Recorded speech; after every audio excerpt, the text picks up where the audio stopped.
What's up, y'all? I'm Tej, and I'm not so collected. I'm more of the crazy and unfiltered one. And this is another episode of A Crazy Little Thing Called The podcast that dives headfirst into the craziness of millennial life. Welcome to the shit show, guys. Hello, lovely people. Welcome to another episode of A Crazy Little Thing Called, the podcast where we dive headfirst into this beautiful, complicated, sometimes crazy thing called millennial life. And I am Natalie, feeling so sunshiny and cheery this morning. And who do I have with me? You have Tej, who is not a morning person and who should have shaved his beard. But other than that, thank you all for joining us for another episode, or joining us for the first time if this is your first time in these parts of the woods. Hopefully you didn't get lost and click on the wrong thing, but you're here now, so you might as well stay. Thanks.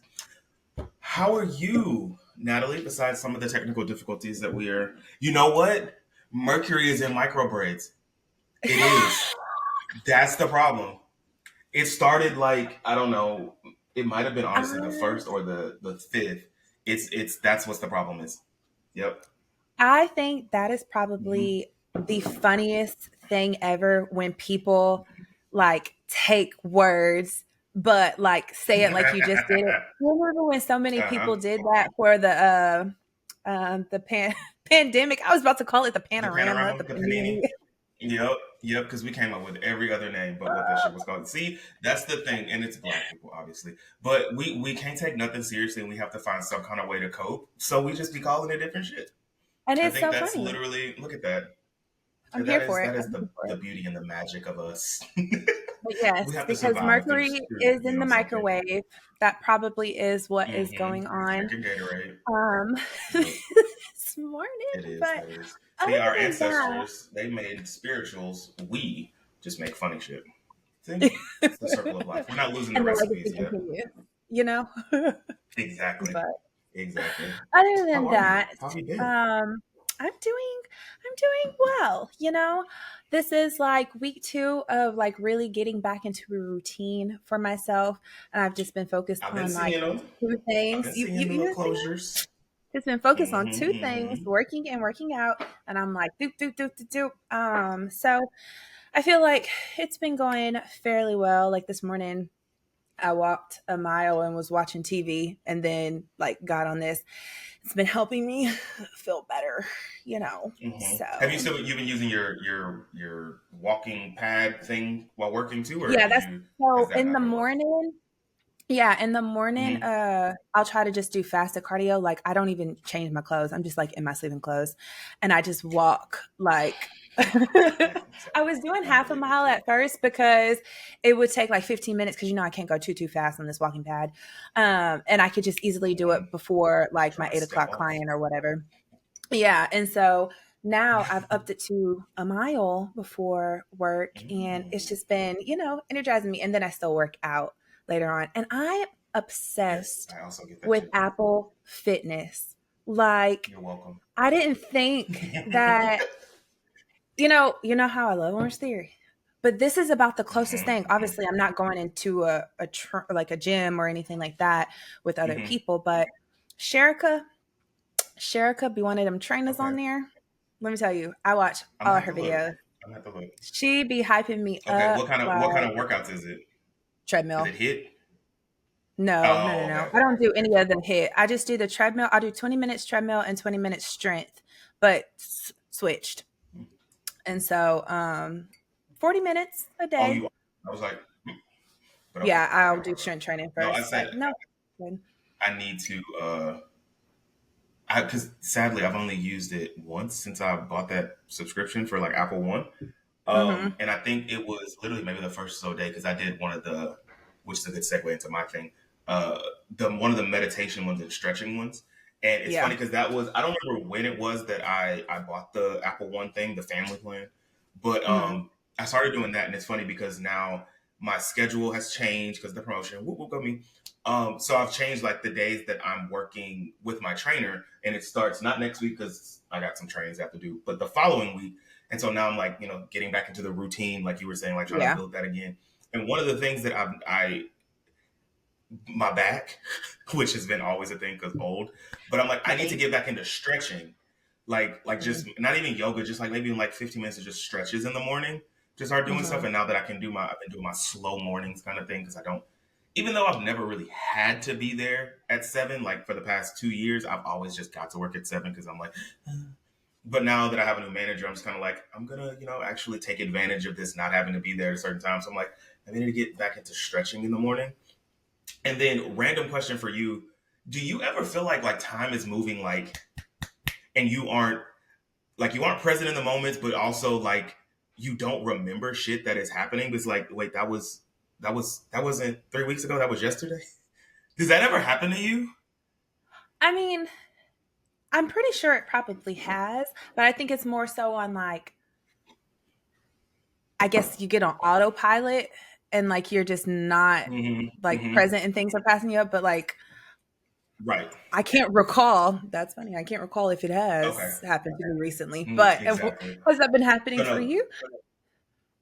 It has. And so I'm just like, I feel like I need to, and I'm going to talk to my therapist this week about it. But I feel like I just need to get back into like more meditation and grounding and stuff, because I'm just like, I feel like the promotion that happened, like I knew I got it, 2-3 weeks ago now. And for some strange reason, granted, this is the first week of me actually being in the, well, I'm not even really technically in it yet because I'm still kind of double hatting. But like, I just got hella emotional. Maybe I'm on my menstrual, and I know you hate when I say that, but I don't know. Like, so at some point, I'm like, actually on mine.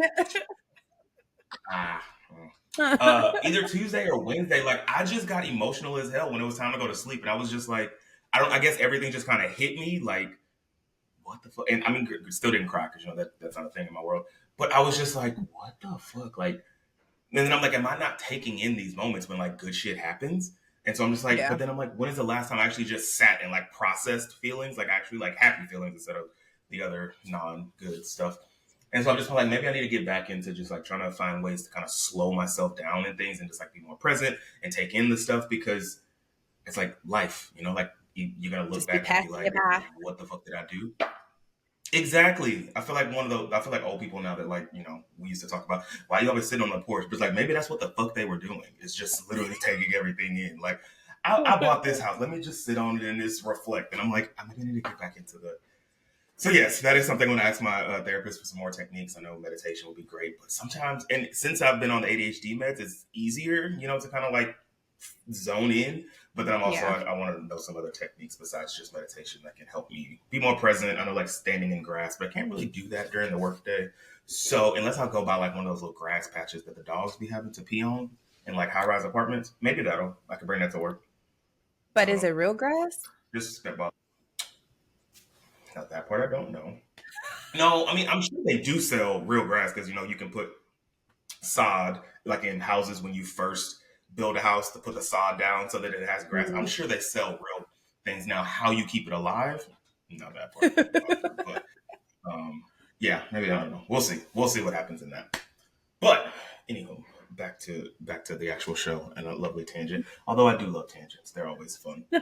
And another sidebar that I meant to ask you before we started recording: are you going to go see Mariah? Because me and Paris are definitely buying our tickets on Wednesday because we're also going to see Maxwell and Jasmine Sullivan. So we already had plans to buy those tickets on Wednesday. Oh. And so when she messaged me yesterday, I was like, well, Natalie said she wouldn't mind going, so I started pushing the group. But I was like, well, I'm down to buy them both at the same time. And they're only like $150. So I was like, I was looking at them yesterday. Expensive. Yeah. No, I'm down. I need to mark it on my calendar because it's like the Tuesday. I think it's in November. The week.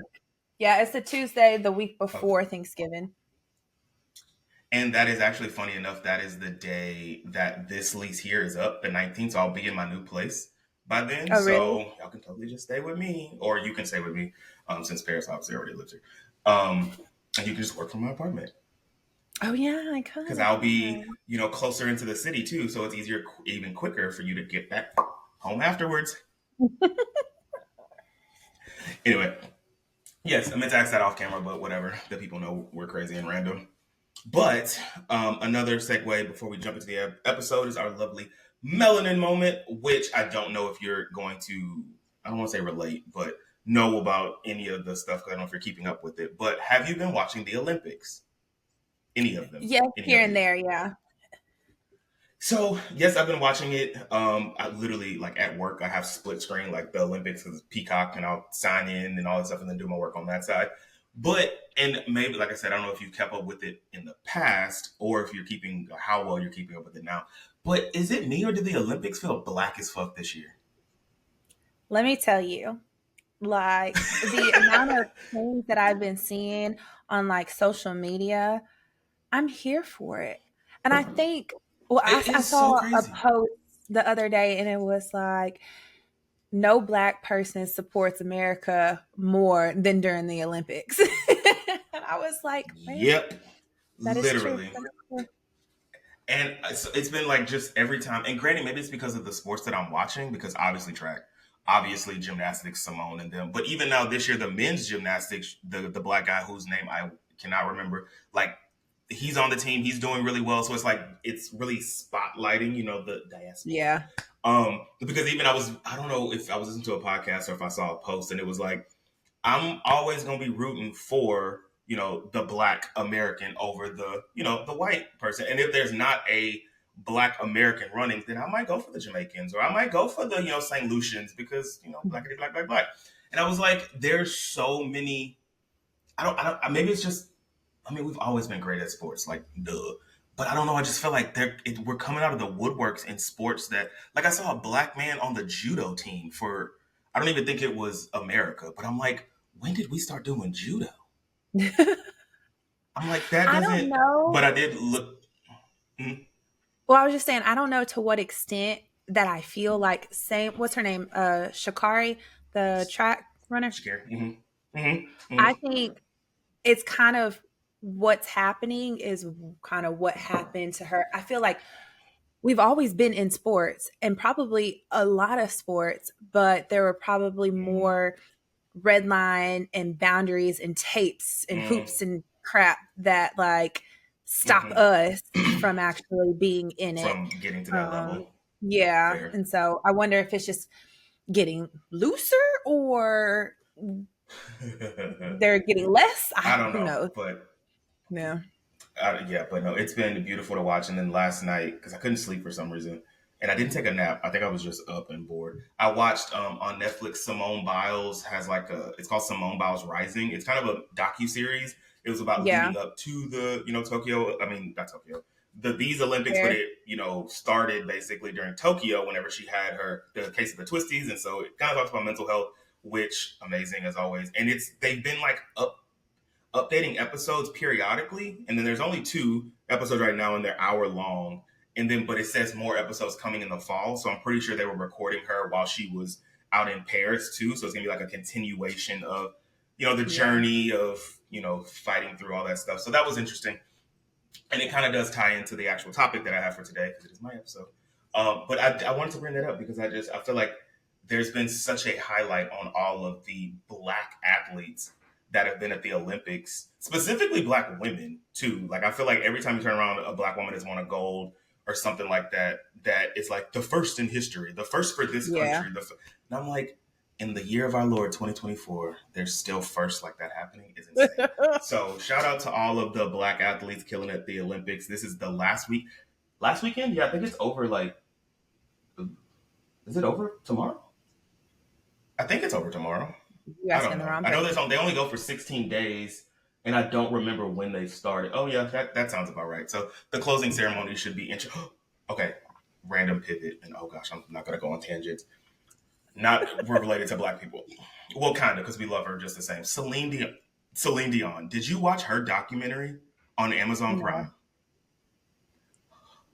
So I watched I it think it maybe a wasn't month good. ago now, and it's about her journey with stiff person syndrome and like how she had been. I don't know. It was recorded a long time ago. Like I think it started off as her recording it to gear up for her residency or like a tour that she had coming up, but then the stiff person syndrome ended up having her stop the tour. So it's obviously they kept filming, but it talks Yeah. about the struggles of that and stuff like that, and it's good and it's heartbreaking AF because obviously like that controls her ability to sing and stuff like that. So like the end of it, she's like talking about how she's so determined to sing again and blah blah blah blah blah.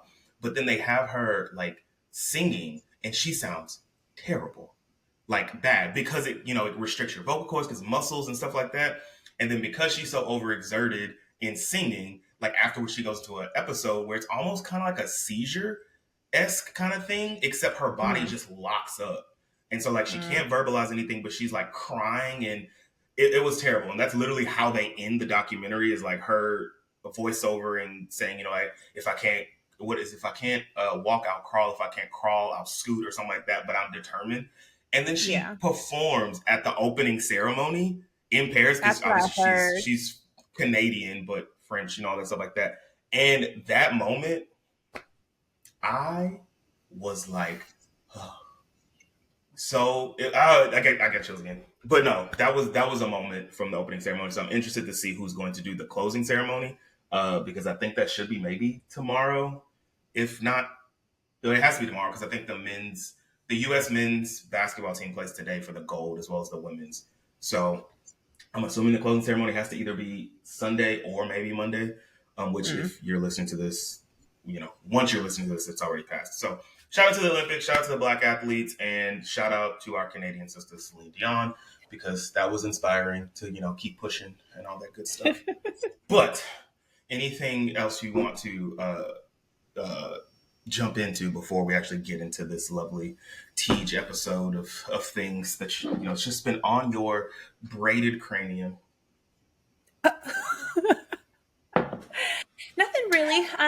Same as last time, just boring as always, focused, all that good stuff. The only thing that I've kind of been I guess planning is just like kind of birthdays coming up. I was trying to figure out birthday's this weekend. Oh shit, I forgot August. Is it your dad's? Yeah, my dad's birthday is the 22nd. Oh no. Okay, so then whose birthday is today? Nobody's today. I thought you said you had something every week, a birthday every weekend in August. Yeah, this coming up Thursday. It's +1. Oh, okay. Is what? Oh, +1. I was like, I'm back. Well, happy early birthday, twin, if you're listening to this as a faithful listener on the day it comes out. Okay. Well, yeah, no, I haven't really been doing much either, just kind of working. This weekend, I said I was sitting my ass down because of how much I've been doing. Because even when I say I'm not doing something, the group from work literally is like, "I want to go to brunch." I'm like, yeah. So I said I was determined to stay my ass in the house this weekend to save money because, well, first of all, I'm broke. That's what I'm telling myself. So not doing anything. But anyway, yes, boring can sometimes be good. But maybe it's time for you. Oh, we'll talk about. But thank you. Maybe it's time, add some razzle dazzle to your life. Well, Chelsea had texted me earlier this week and she was like, "Am I ever going to see you again?" And I was like, dramatic. But I'm like, dang, I really just don't be, unless something is planned, like I'm not getting out or I'm not, doing nothing. Plus, there's really nothing to do here.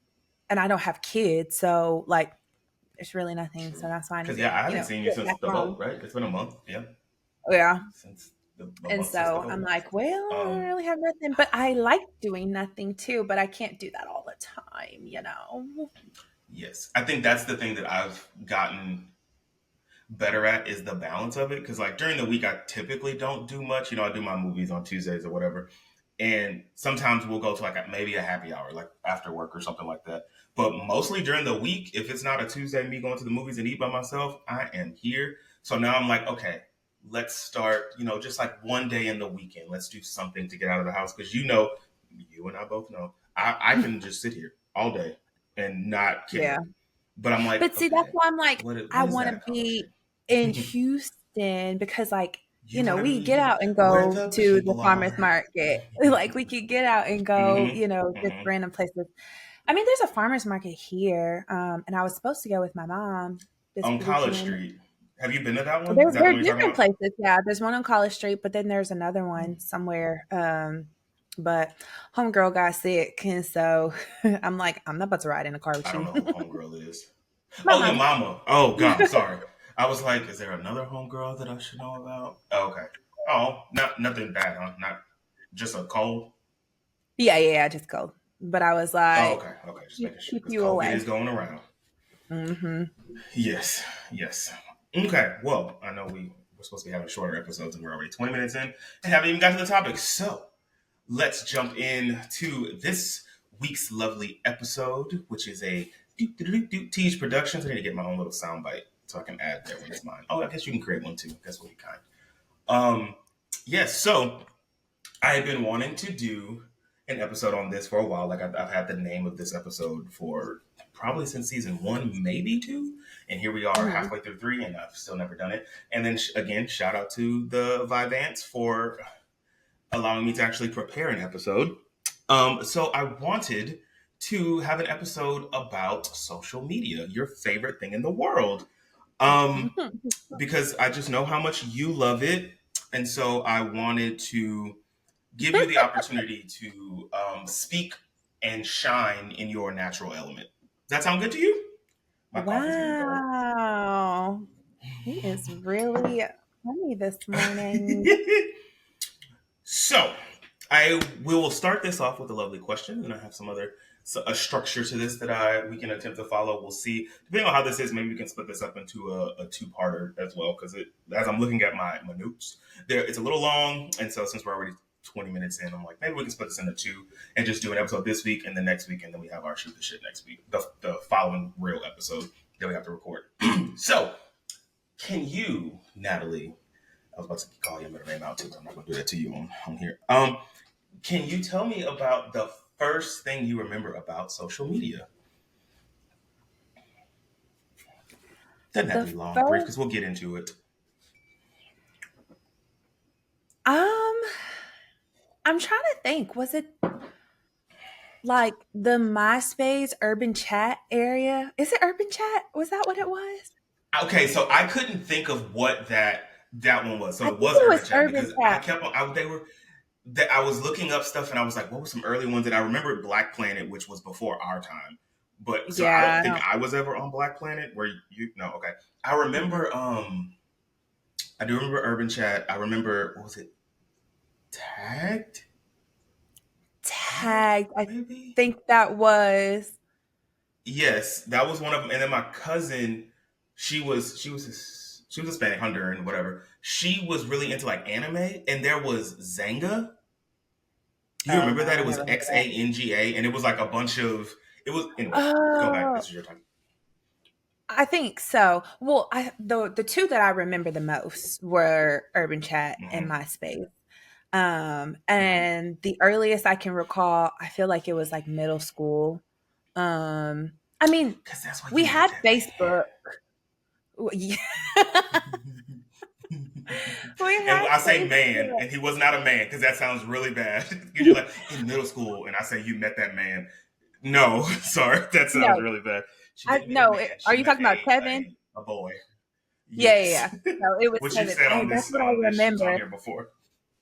on Urban Chat. I remember, and then found out that like he lived down the street from me. Like, yeah. Down the street. So Was Urban literally, I Chat? Was it walked one of the there. ones that was by location? Did it like? I No, don't no, remember I don't that. I think don't so. remember. I don't think it was that advanced thing because I don't even think GPS was a thing at that time. Shit. Because yeah, that So was crazy. like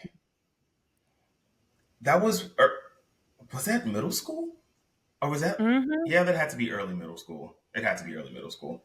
Um, that I don't remember Urban Chat very much, and I don't know. I don't know. Obviously, I remember MySpace, which we're gonna get into, but I don't remember like being. I couldn't even tell you what the layout of Urban Chat looks like. I If in can't my head, either, but I just remember like DMs and stuff. which is insane. I obviously vividly remember. Excuse me, MySpace, like very much so. And one question, and I just want you to answer one yes or no on this one because we will get into it deeper throughout the episode. But do you think that the creation of social media has helped or hurt? Uh, I don't want to say just our generation, but people, the world in general. I think you can answer that for me. I do Okay. not. Well, okay, let me take it back because I was gonna initially just say hurt, but I will change that to probably a bit of both. More so hurt though, but it probably has helped in certain ways. But yeah. Yes. So we will expound on that. So listeners, put a pin in her answer to that, and then we'll revisit that later on in the conversation. But the first portion of this, and I do have this broken up into kind of 3 segments, if you will. Apparently, that's like been my thing because the last episode of mine was 3 segments. But the first part, the first segment, I want to just kind of take a journey through the evolution of social media and kind of give some of our experiences with those. And we've kind of already started that because the first one I have on my lovely list is MySpace. So what do you remember about the good old days of MySpace and our best friend, Tom? I wonder where he is now.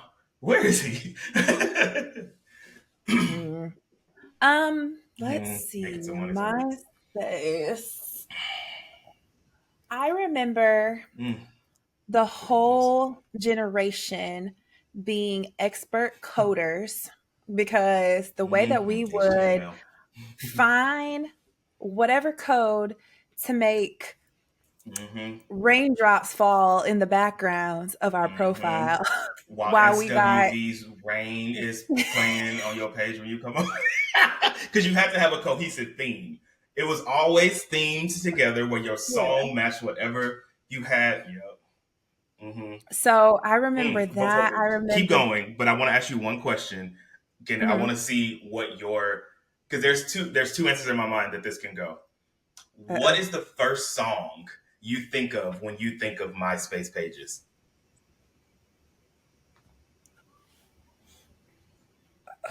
So I don't know why this comes to my mind, but it's like, let me hold you down, like the Bow Wow. Okay, that was not where I was going, but that is hilarious because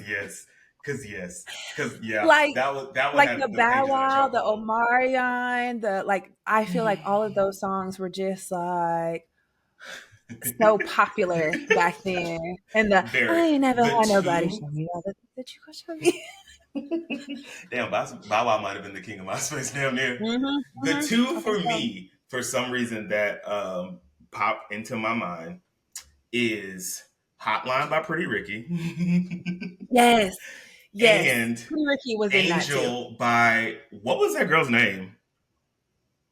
The God sent me an angel from that one. I don't know who the girl is, but her. Those are the 2 songs that for some reason I immediately think of when MySpace. But anyway, back to your MySpace experience besides the coding.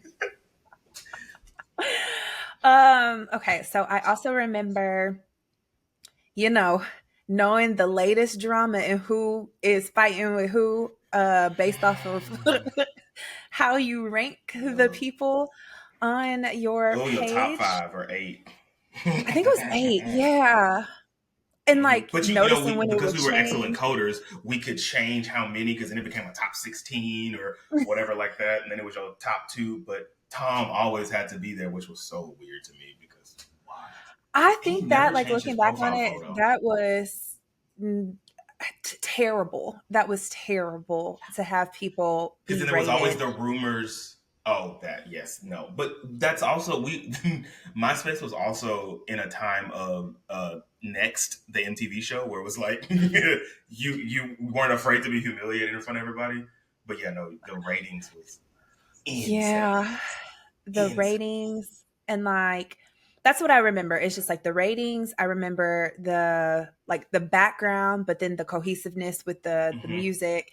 And then, of course, our iconic profile pictures in our generation, millennials, like the peace sign or the duck lips, or so those are the things that I feel like I remember in regards to MySpace. People used to wear 2 polo shirts. I never did that though, but thank God I don't think I did either. But I remember those photos, the visualization of the MySpace photos with the 2 color collared and the big ball necklaces that y'all used to wear. No, they were just round, big ass things. Oh, those are from the neon colors. Claire's, yeah. probably? No, not Claire's. Oh, Charlie Roos? Is that? No, it was before them because Karen Fontenot used to work there. That's the only reason I can think of. Dang, it was in the mall. Oh, okay, whatever. That's tangent.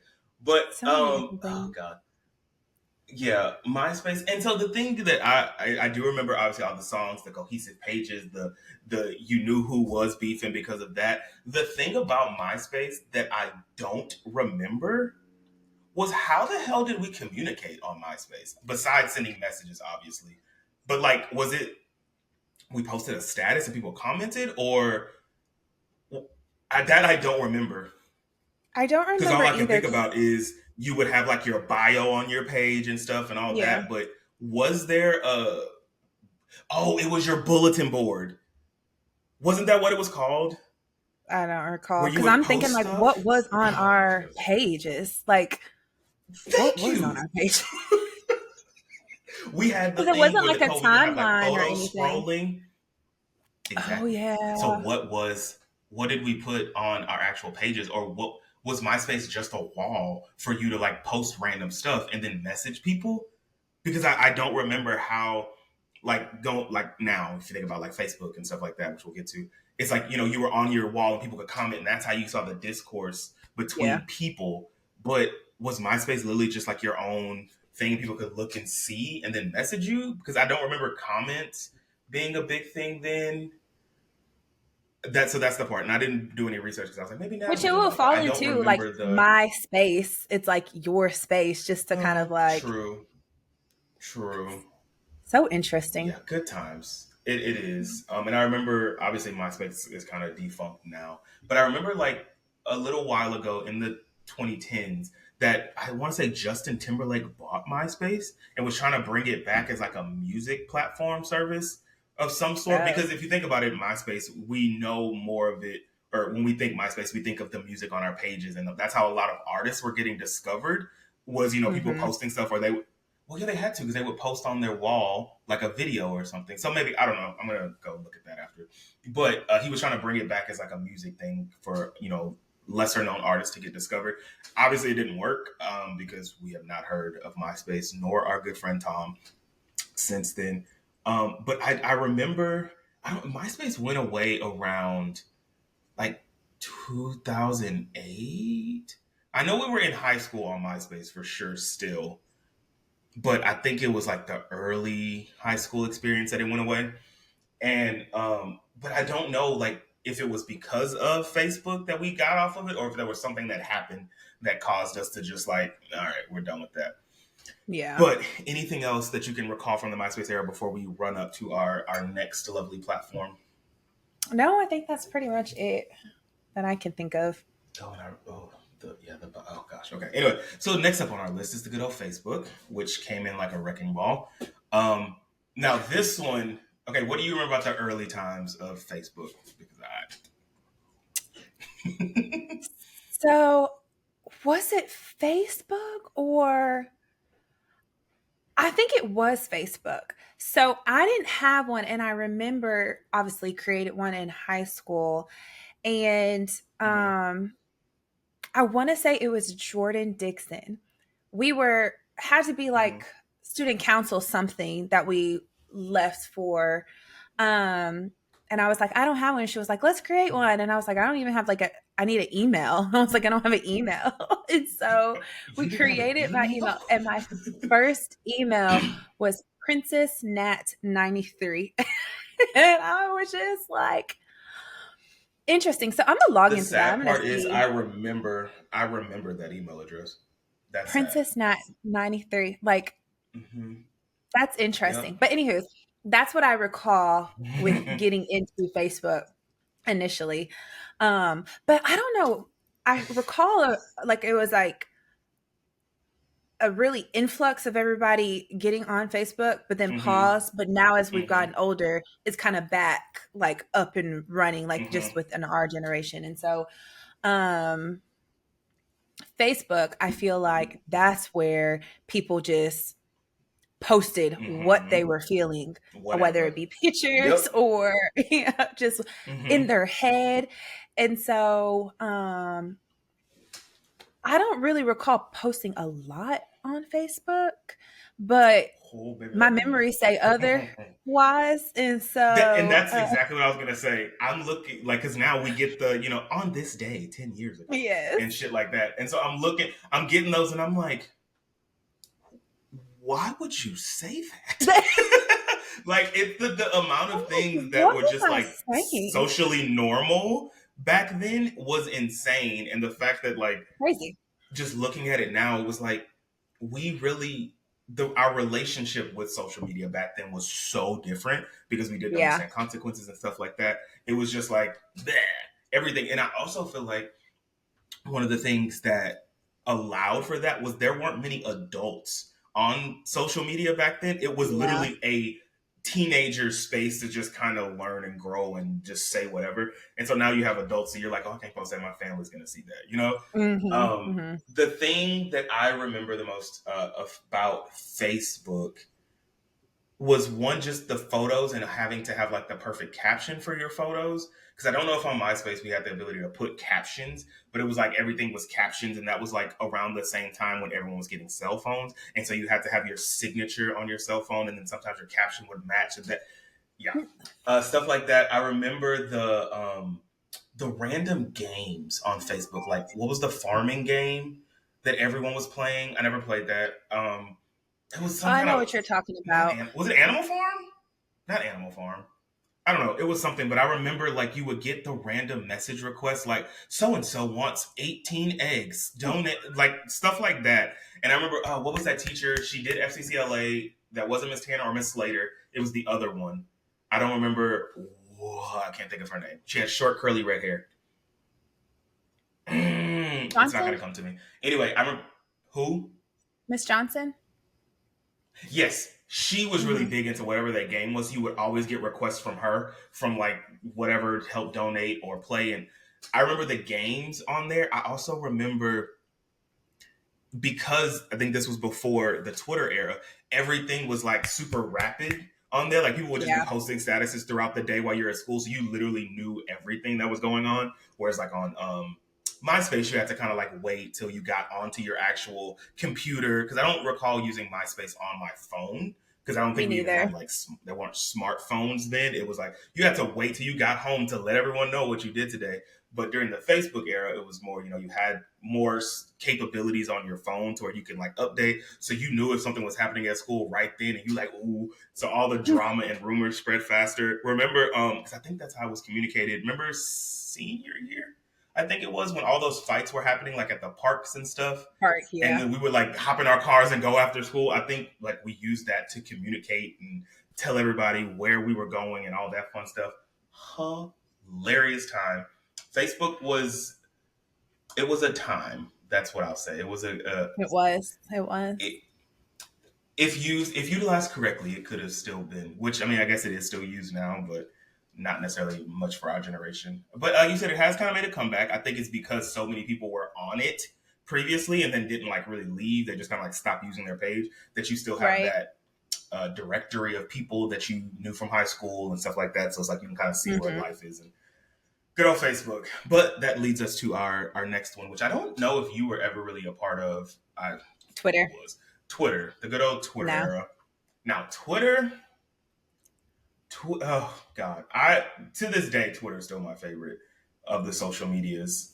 Refuse to call it by anything other than what its mother named it. But were you ever on Twitter? No, and I think that's probably for me when things shifted and I recognized like I don't necessarily like social media that much because I don't have the capacity to keep updating or to look into other people's lives Mm-hmm. to that extent. And Twitter, I Mm-hmm. feel like was Facebook on crack. Like it was rapid fire and just 1000%. like random things. And I was Mm-hmm. like, okay.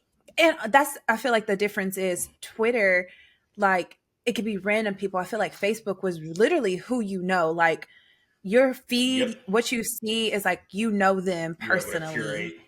Yeah. And I think that was all. Um, Twitter was the first time where it went from, because even on like MySpace and Facebook, it was all they were your friend. Twitter was the right. first time it introduced a following.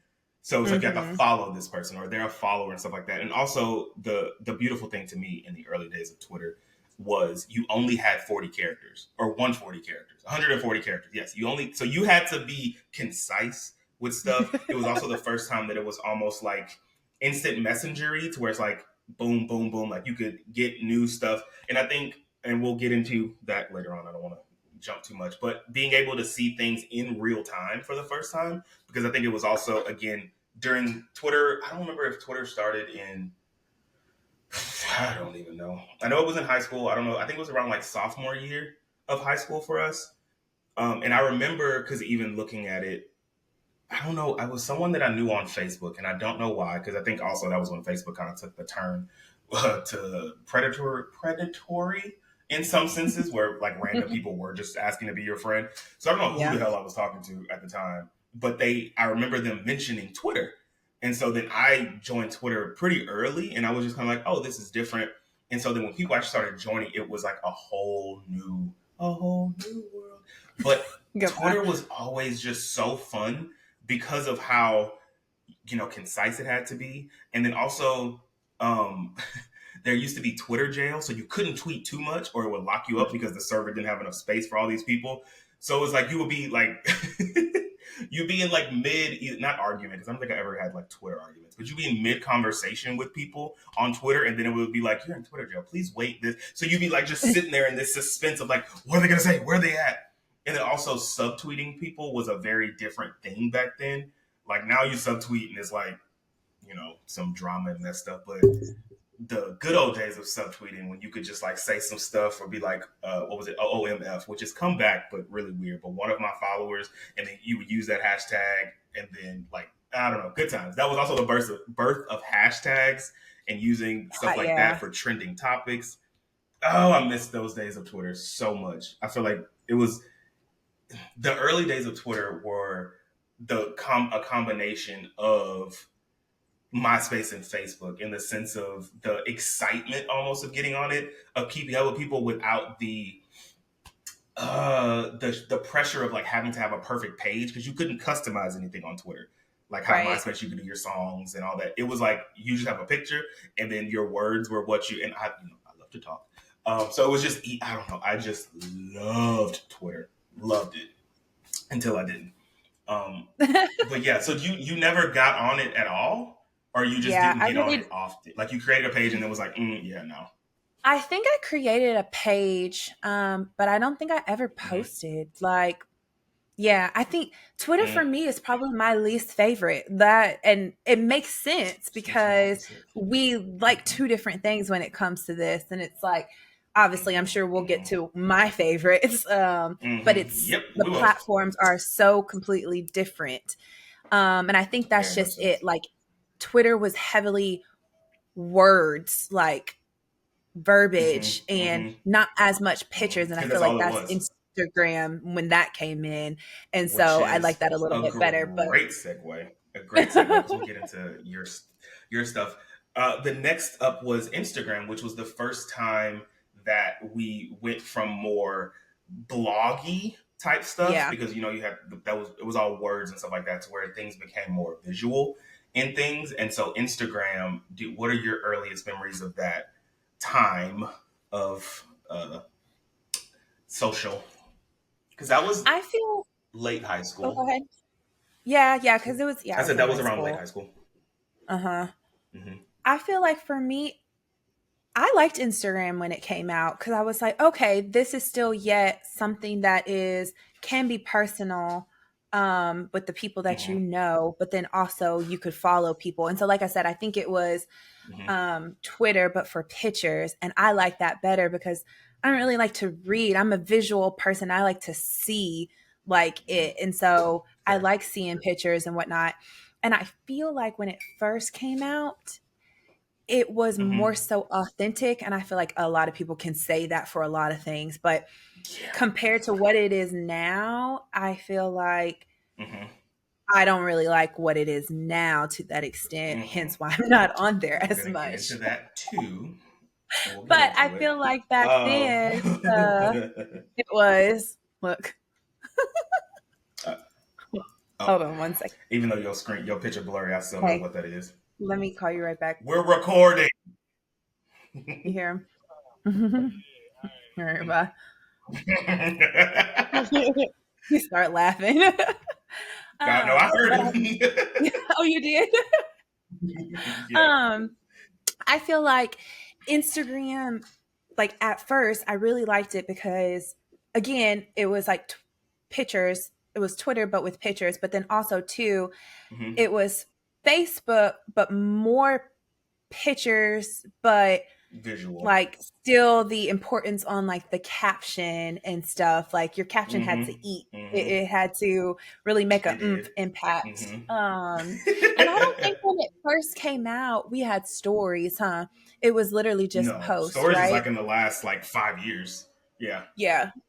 So it was just posts. Which so stories? I think stories was Instagrams, which I'm not going to talk about this, but I'll mention it. Stories was the equivalent, to Snapchat, because that was during the Snapchat era when Snapchat was a thing and it was like quick little whoop whoop and it goes away. So Instagram had to include that. So I don't think that was in the last maybe like 5, 6, 7 years is when stories got introduced. But yeah, initially Instagram was literally just photos. It's funny because I don't know when it was that I went and kind of cleaned up my Instagram, because now it's all about the aesthetic and all that stuff. But going back and looking at some of the first photos, which I still have them because I just archived them. I don't think I ever really like deleted them. But like looking at like the first photos that I've posted on Instagram, and it was just like, again, it brings me back to like the Facebook bringing me 10 years later. Like, what were you thinking? Like, it was very just like, this is literally life. Like, just posting random stuff. I remember posting. It's very authentic. My first photo was a photo of me and Kiana, and we were sitting on a couch at when we were all like going on random kickbacks in high school.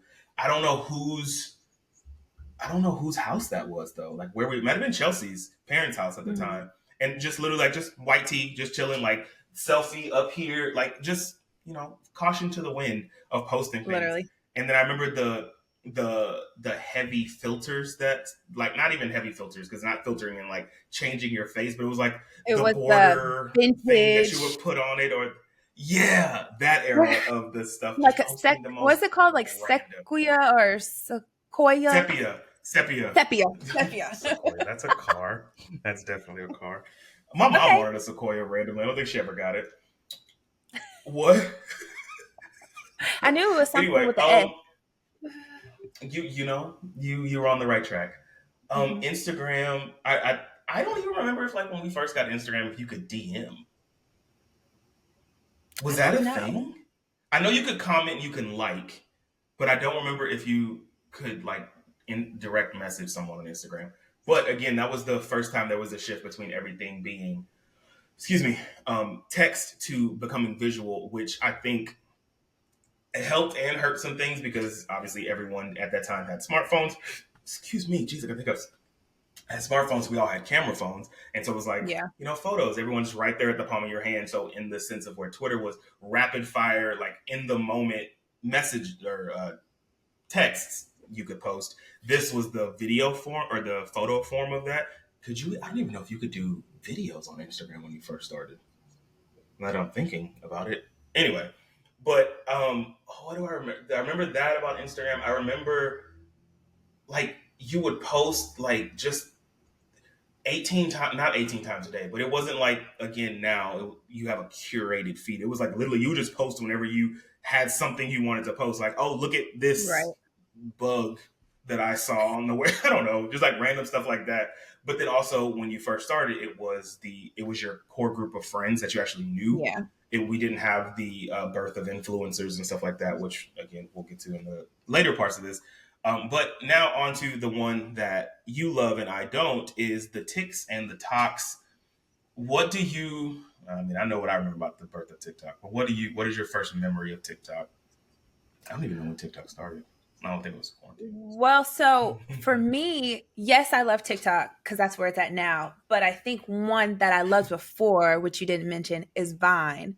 That's what TikTok really like reminds me of, because I think Vine was, again, more visual, but it was more videos. But I felt like it was just people being purely funny, like not thinking too much, not considering, how they're going to be perceived or whatever the case may be, but just literally you go on there to laugh. And And in I 7 seconds. I And in loved 7 it. seconds. Because all It you had was was 7 seconds. so And the only funny. reason I did think about Vine during that era, the only reason that I didn't um the only reason I didn't include it in the social media thing is because I don't even know if that it's considered social media, which is why I'm like iffy on the TikTok Yeah. part. Because I feel like in Vine, there wasn't a lot of people that went on Vine and posted themselves. You went there to watch, almost in the sense of like YouTube.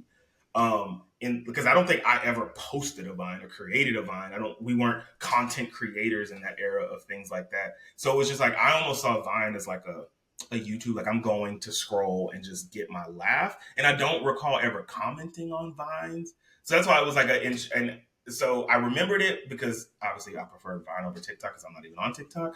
But I didn't feel like it had as much of the social aspect of social media. It was just media to me.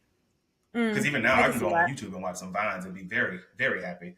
However, on the flip side, TikTok I do feel like has that more social aspect of it, and I think that's because of the rise of like influencers and like the content that is being made almost leans more into wanting some type of response, like people are posting it for that reason, so it starts that conversation. So yeah, go back to your initial TikToks experiences.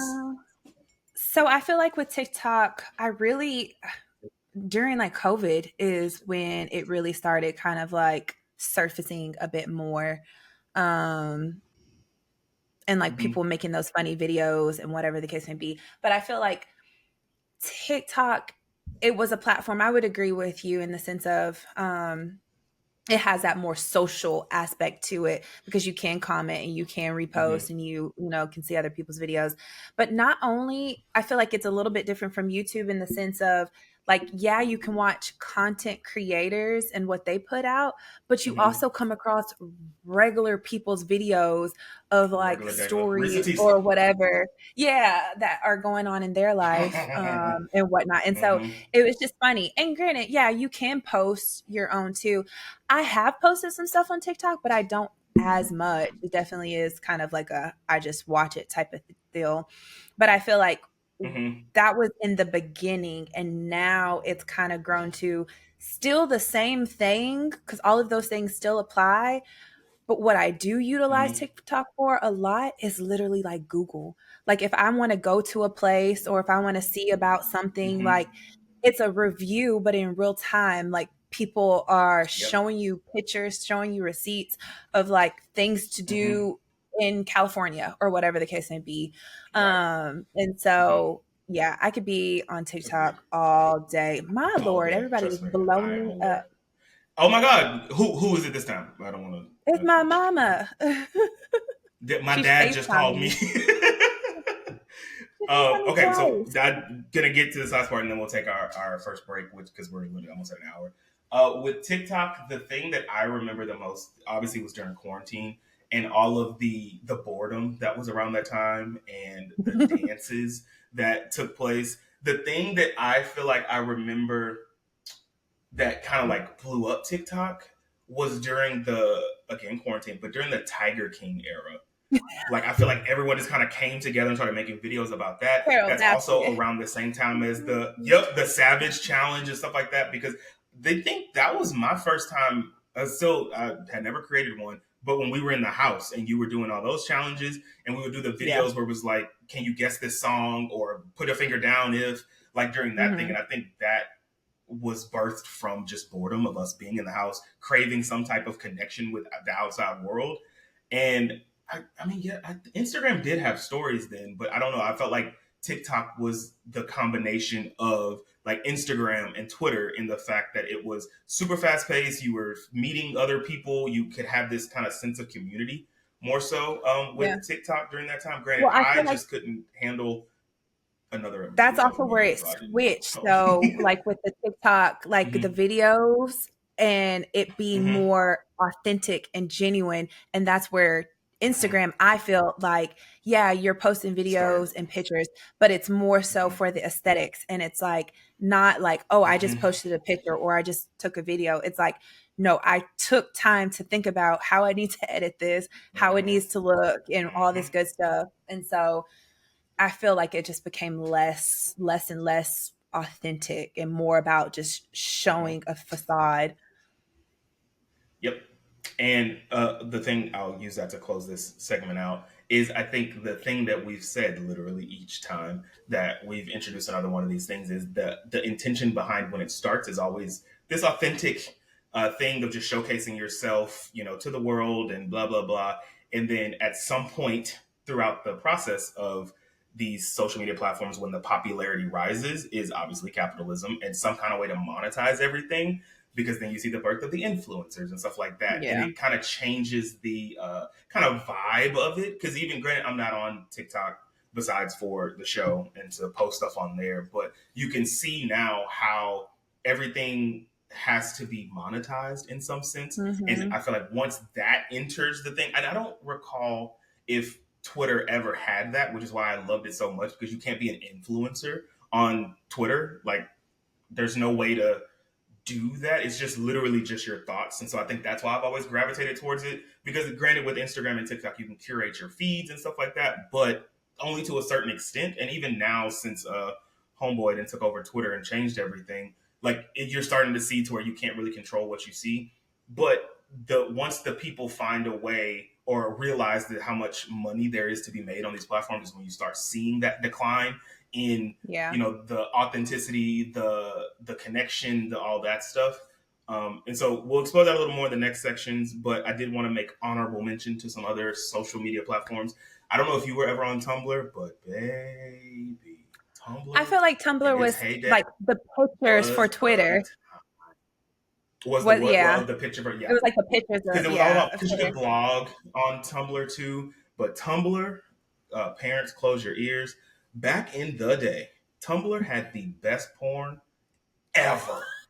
And then I don't know what happened to, I think there was like some like underage stuff taking place. So like Tumblr went through this whole thing where they like got rid of all the porn, which very sad day in America. That day that happened, because I remember when they announced it and it was like, which is when the rise of Twitter porn happened. But for those who were Tumblr fanatics like myself, I don't think I joined until like college era. But the porn is back. Don't tell too many people, because then they might shut it down again. Yes, so Tumblr was a great time. I remember, I think of Tumblr, I think of like the Lana Del Rey's, because everybody was like all flower crowns and bullshit. Instant messengers. Do you remember like AIM and what was MSN? I didn't have MSN, but I had AIM and AOL. We mentioned Snapchat. I used to love Snapchat too.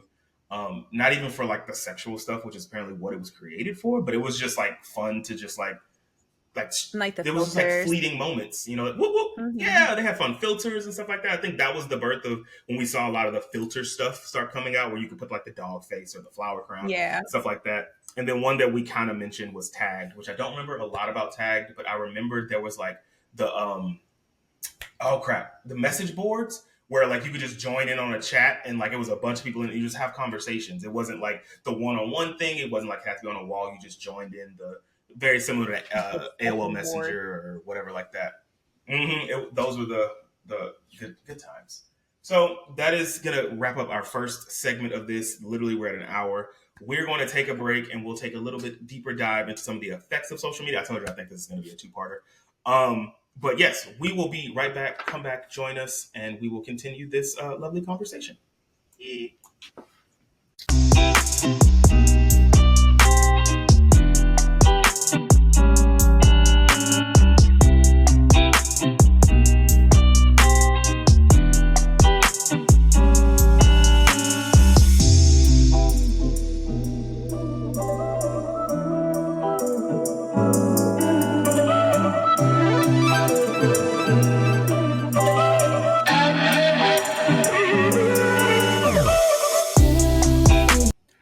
right, guys, and we are back. And as mentioned before, this is a Teach episode. So we were talking about the lovely social media timeline as we wrapped up that first segment of his episode. So I'm going to hand it over to him to see what the second segment entails. Pass the baton. That was me. Yeah, there you go. See, get you in the track references. But yes, so as she said, our first segment was more of the timeline and evolution of social media from its lovely, well, I'm not going to say its inception because I'm going to say from our timeline of inception, from the good old MySpace days to the TikToks, which now I kind of want to dive just a little bit deeper into some of the more, I'm trying to think of a word I can use instead of effects of social media, but let's just for that. Like the consequences.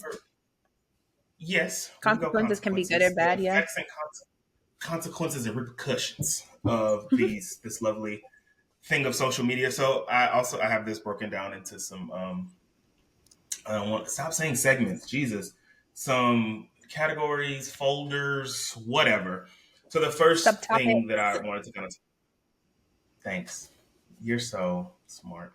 And I was also in the vein of topics, I was trying to decide on which category this would fall into. And I think I'm going to put it in culture only because I think more of this stuff is kind of aligns with more of the, I guess the Black perspective on social media because, like, for instance, there's Black Twitter and stuff like that. Like, I think our subset of social media and what we see is a little bit more different than other ethnicities and cultures and stuff like that. So they're going to put this in culture, I think. Don't quote me in case it changes in the title. But I think that's where we're going to leave it. But the first thing that I kind of wanted to talk about was social media and its ability to kind of make build connections and community within people. And so I do have this kind of broken down into the positives and the negatives for all of these topics.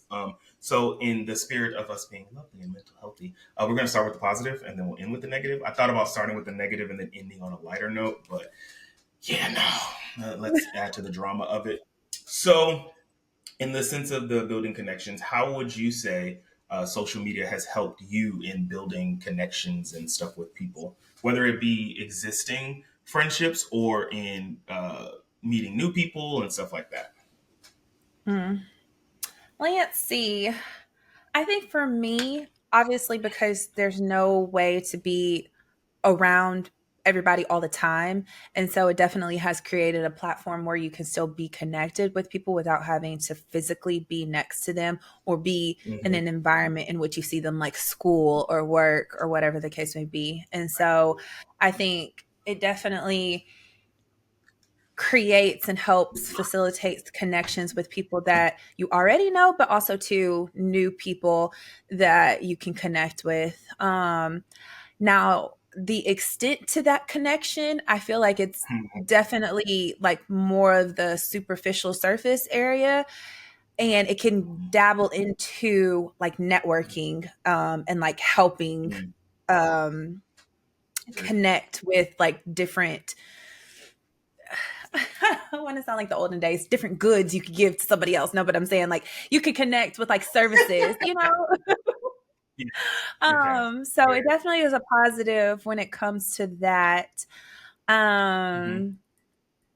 Yeah. What about you? What's your thoughts? So for me, agreed in everything you said with the existing friendships, because I think also social media for us in our timeline of millennialism, because, millennials are oldest. What 36 now? I think is the oldest millennial, maybe 37 is around there. And then the youngest being what, 28? 28? Yeah. Somewhere around there. So in our timeline of millennialism, I think social media really kind of started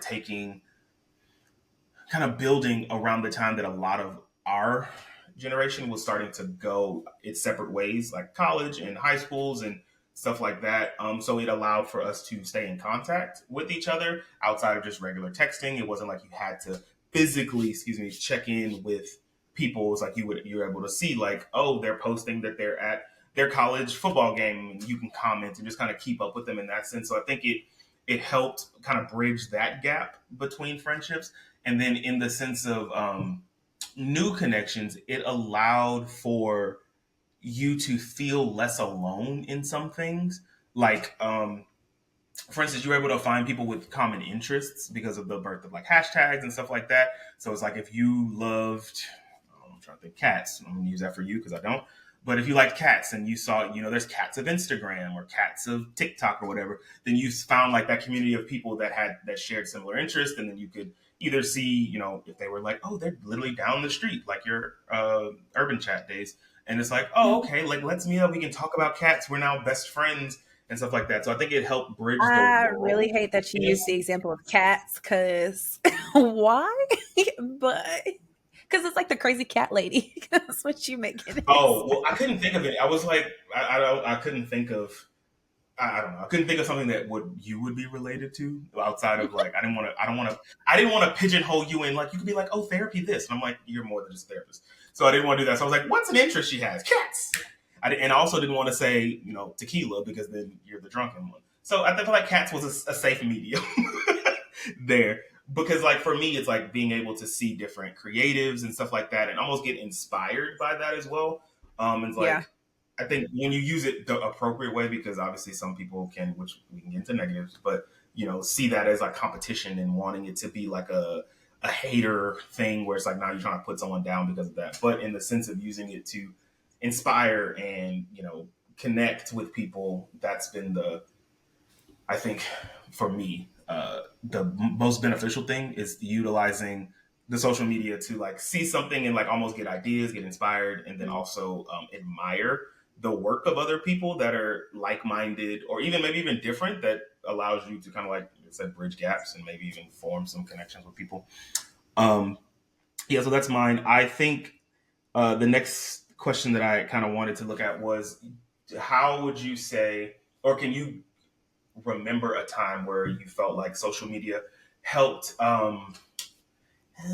like when it, words, a time when you can think of social media playing a part in like significant world events in a positive manner. And if you need more explanation of what I'm talking about, because obviously words are not my thing in this part of the episode, I can go first and kind of get the ball rolling. But if you do understand, you can totally go on and jump in. I think I understand. I can't think of like a specific event, but in regards to Mm-hmm. like social media's role, I think it Mm-hmm. helps facilitate the spread faster. Like if there is Mm-hmm. something going on in the world, it's like rapid fired Mm-hmm. of like how it goes around. But I feel like that's also a negative too, which we'll go into that. But like, Yeah, you're it right. facilitates a quicker spread of Mm-hmm. news than if you were just to like go word of mouth without that platform. Mm-hmm. Agreed. And even in the sense of not necessarily news and stuff, because I do have a portion of that I do want to cover later.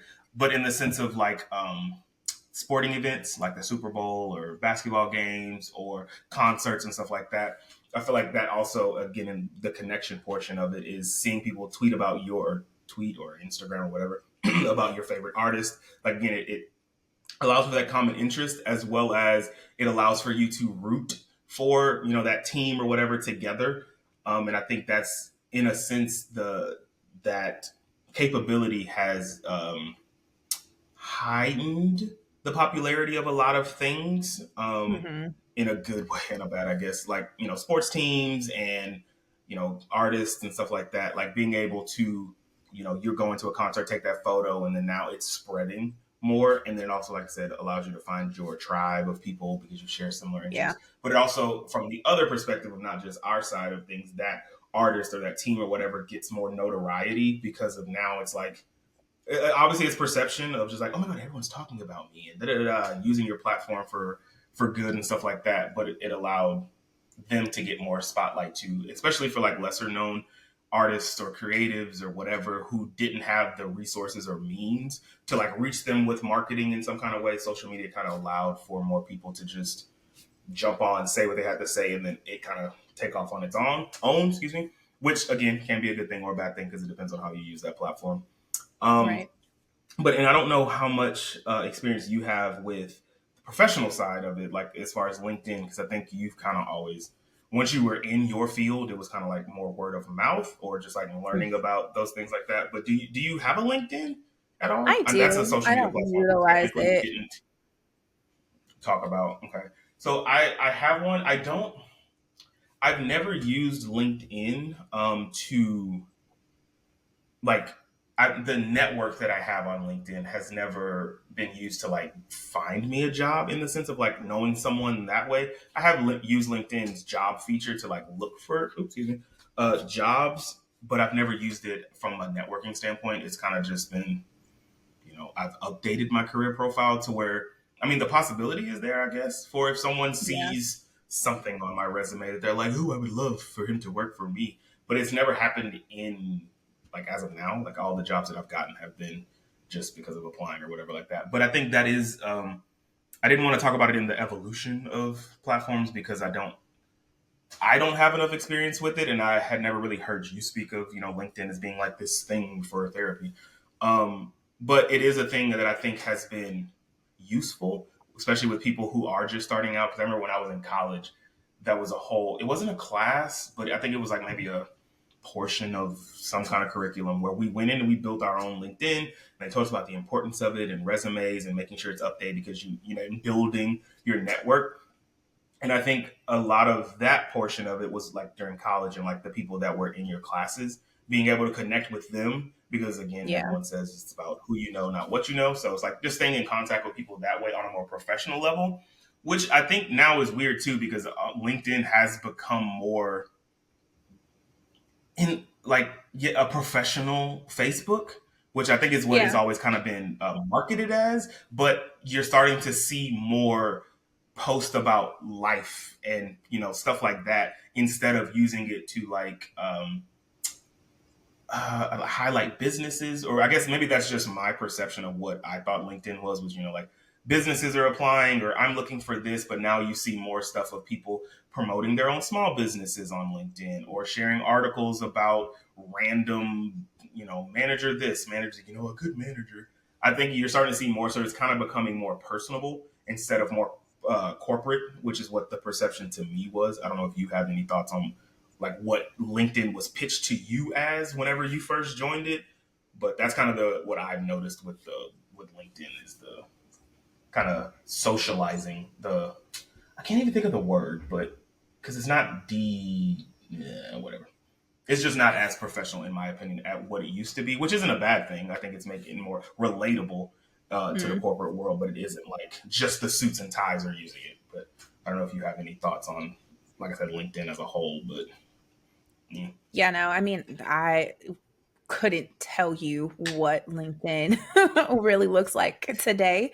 But I mean, I think I probably would agree with you. Like, that's how I thought it would be. But Mm-hmm. again, I don't think our fields are really different. So I didn't need to use LinkedIn Mm-hmm. for anything. Like, um, yeah, my field, who I was connected with or networked with was literally because I worked there and it grew from that Mm-hmm. regard. It didn't really need um, yeah. So I don't even know why I created Platform. LinkedIn. Mm-hmm. Mm. Okay, fair, fair, fair. And then the last thing on the positives that I think we kind of touched on in the beginning, but do you have any specific story that you can think of a time of that you made a positive connection with someone? And I'll say not someone that you weren't already friends with on social media that you met through social media that you still have a relationship with now that you didn't know previously. I don't know if I do. I'm trying to think I don't know if I of it. ever connected with someone that I truly didn't know. I think if anything, I connected more with someone that I may have knew in passing, but like Okay, I've seen them before, but not necessarily are their friend. Um, got you. so Okay. I can't think of anything right now, but Mhm. as far as like just connecting with somebody that I didn't know, I don't Mhm. think I've ever had that experience. Okay. Do you are you comfortable? Because I don't actually know how you use social media because you barely use social media, so I don't know what you actually do when you are on it. But are you one of those people that are you comfortable like with people you follow that I don't want to say are influencers or stuff like that, but people that have a kind of significant following on pages that you relate to. And I was about to say cats again, and that was sorry. Um, but are you comfortable like commenting on photos or like on a story if you see something? Are you like, okay, fitness stuff? There you go, because you were Uh-huh. such a worker out. Like a person that's on there, are you the person that if they post a story of like them in the gym or their progress, or you'll respond to be like, oh, you go girl, or the you got the little icons you can send like the flame or the clapping hands. Are you that person, or are you just like a from a distance admirer? I mean, I don't do that to people I don't know. So like Okay. when it comes to like influencers or celebrities or anything like that, I don't normally comment on things like that. But Okay. like if it was somebody that I knew, yeah, I'll definitely like interact with their posts or Thank you stories for that or word. anything like Interact. Interact. That's what I was trying to get at. Interact. So I feel like I also was that like that same way, and I don't know when the shift for me happened of like not being as scared on social media of interacting with people. I don't know. I feel like back then I was the exact same way where it's like, oh, it's weird because I think, and I don't recall if I actually have this later on, but the pedestal that we can put people on social media. Oh, this is a great segue. The pedestal that we can put people on in social media that makes them almost untouchable or that. unobtainable, and not even just like in the celebrity sense, but just like in any person in any person that has a significant amount of following or more followers than us, that we kind of have that perception of like, oh, they're this or whatever like that. And so I don't know when that kind of switched in me of like, these are literally just people. And so it's like, what is the issue? And granted, some people don't receive it in that same way, like of a person that they don't know, like responding to a story. Or I don't think I'm one to like comment on a post, unless it's like a happy birthday to someone that maybe I've interacted with before. Then I'll post that. But mainly like on stories of like sending a good job or whatever the fuck like that. But I Yeah. think that does come into that mindset that I have, and I don't know if you have that same mindset of more of the negative of social media and the um, like I said, the pressure that we put on ourselves to have this, the aesthetic and the feed and curating everything like that. So, what is your experiences with that when it comes to social media? And I know again you aren't the big social media person, and I don't know if you want to say why on there or what your reservations are with it. But has that happened to you? Like you ever feeling the pressure to, like maintain this persona on the internet, specifically, excuse me, social media?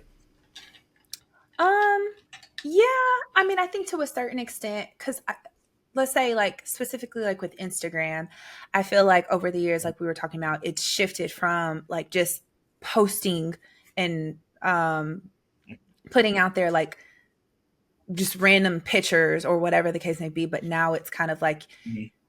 you have to curate it in a way that is more aesthetically pleasing, or it has kind of like a theme or whatever the case may be.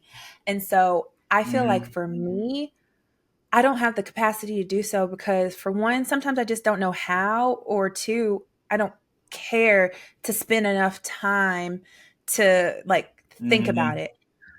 As Mhm. well as I think a big part of that too is the expectation of like when you post something, like, of course, people are Mhm. going to interact with it.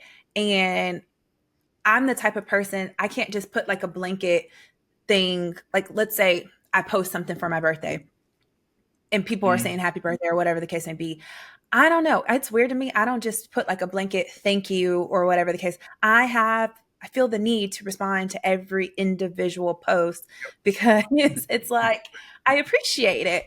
And I Mhm. think that's the overall thing is, while yes, it went to more of like I have to put more energy and effort to posting, Mhm. as well as like I don't have the energy and effort to interact to the extent with the interaction that I get from said posts. And so I think that that's probably why I've kind of shifted to I'm just going to observe, because I feel like if I want Voyeurism. to hype somebody up or, hype them up or whatever the case may be, I'll just message them directly, or like I said, interact with like their poster in that sense. And so I still want to make sure that I am supporting and whatnot, but it's just like, it's going to be to my extent to which I can do it. Fair. I definitely agree with the birthday thing, because that's literally my thing too. Is like I feel like I have to go and literally reply to each person when they say something, and it can't just be thank you, thank you, thank you. Like I have to be like thank you, your name. I don't know. It's weird. I don't know where that mentality comes from, but I am definitely that person. Yeah. And I also feel that pressure, or felt that pressure of like having, like the image of yourself online and having everything need to be so curated and stuff like that. And I think I'm more. I think it's the perception. I don't even know how to word that, because like I post stories quite often. Like I don't care about that, but it's when it comes to the feed and like I don't know, like it feels more permanent in a sense. And granted, it's not, because you can literally delete it. But you knew, like previously, I think for the past 2-3 years, like I would post once a year, and it would be a recap of the year. And it was like I don't know when that started or what it was, but I was just like, every like right before New Year's, post photos throughout the year, just like this was my blah blah blah.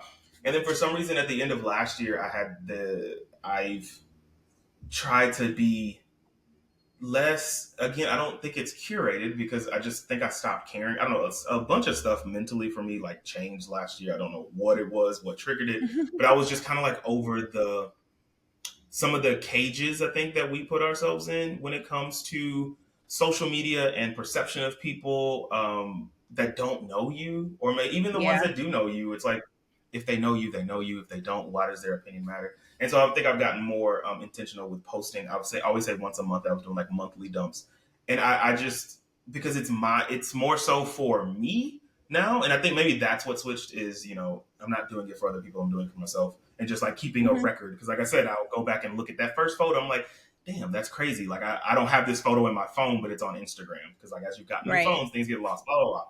So I think that for me, of kind of releasing myself of that pressure, because it was there for a long time, of wanting to present in a certain way, or I don't know. But I think I'm slowly getting out of it. But I do know that that is something that definitely exists in a lot of people, of because obviously we live in the era of the influencers and wanting everything to be perfect. And so I think Right. I was just like, it held me back in a lot of, for a long time, of like making sure that like your Instagram feed has the perfect caption, and then like aesthetically, when you look at the page as a whole, it's like, why? There's like a Why? So I think cohesiveness to that's, it.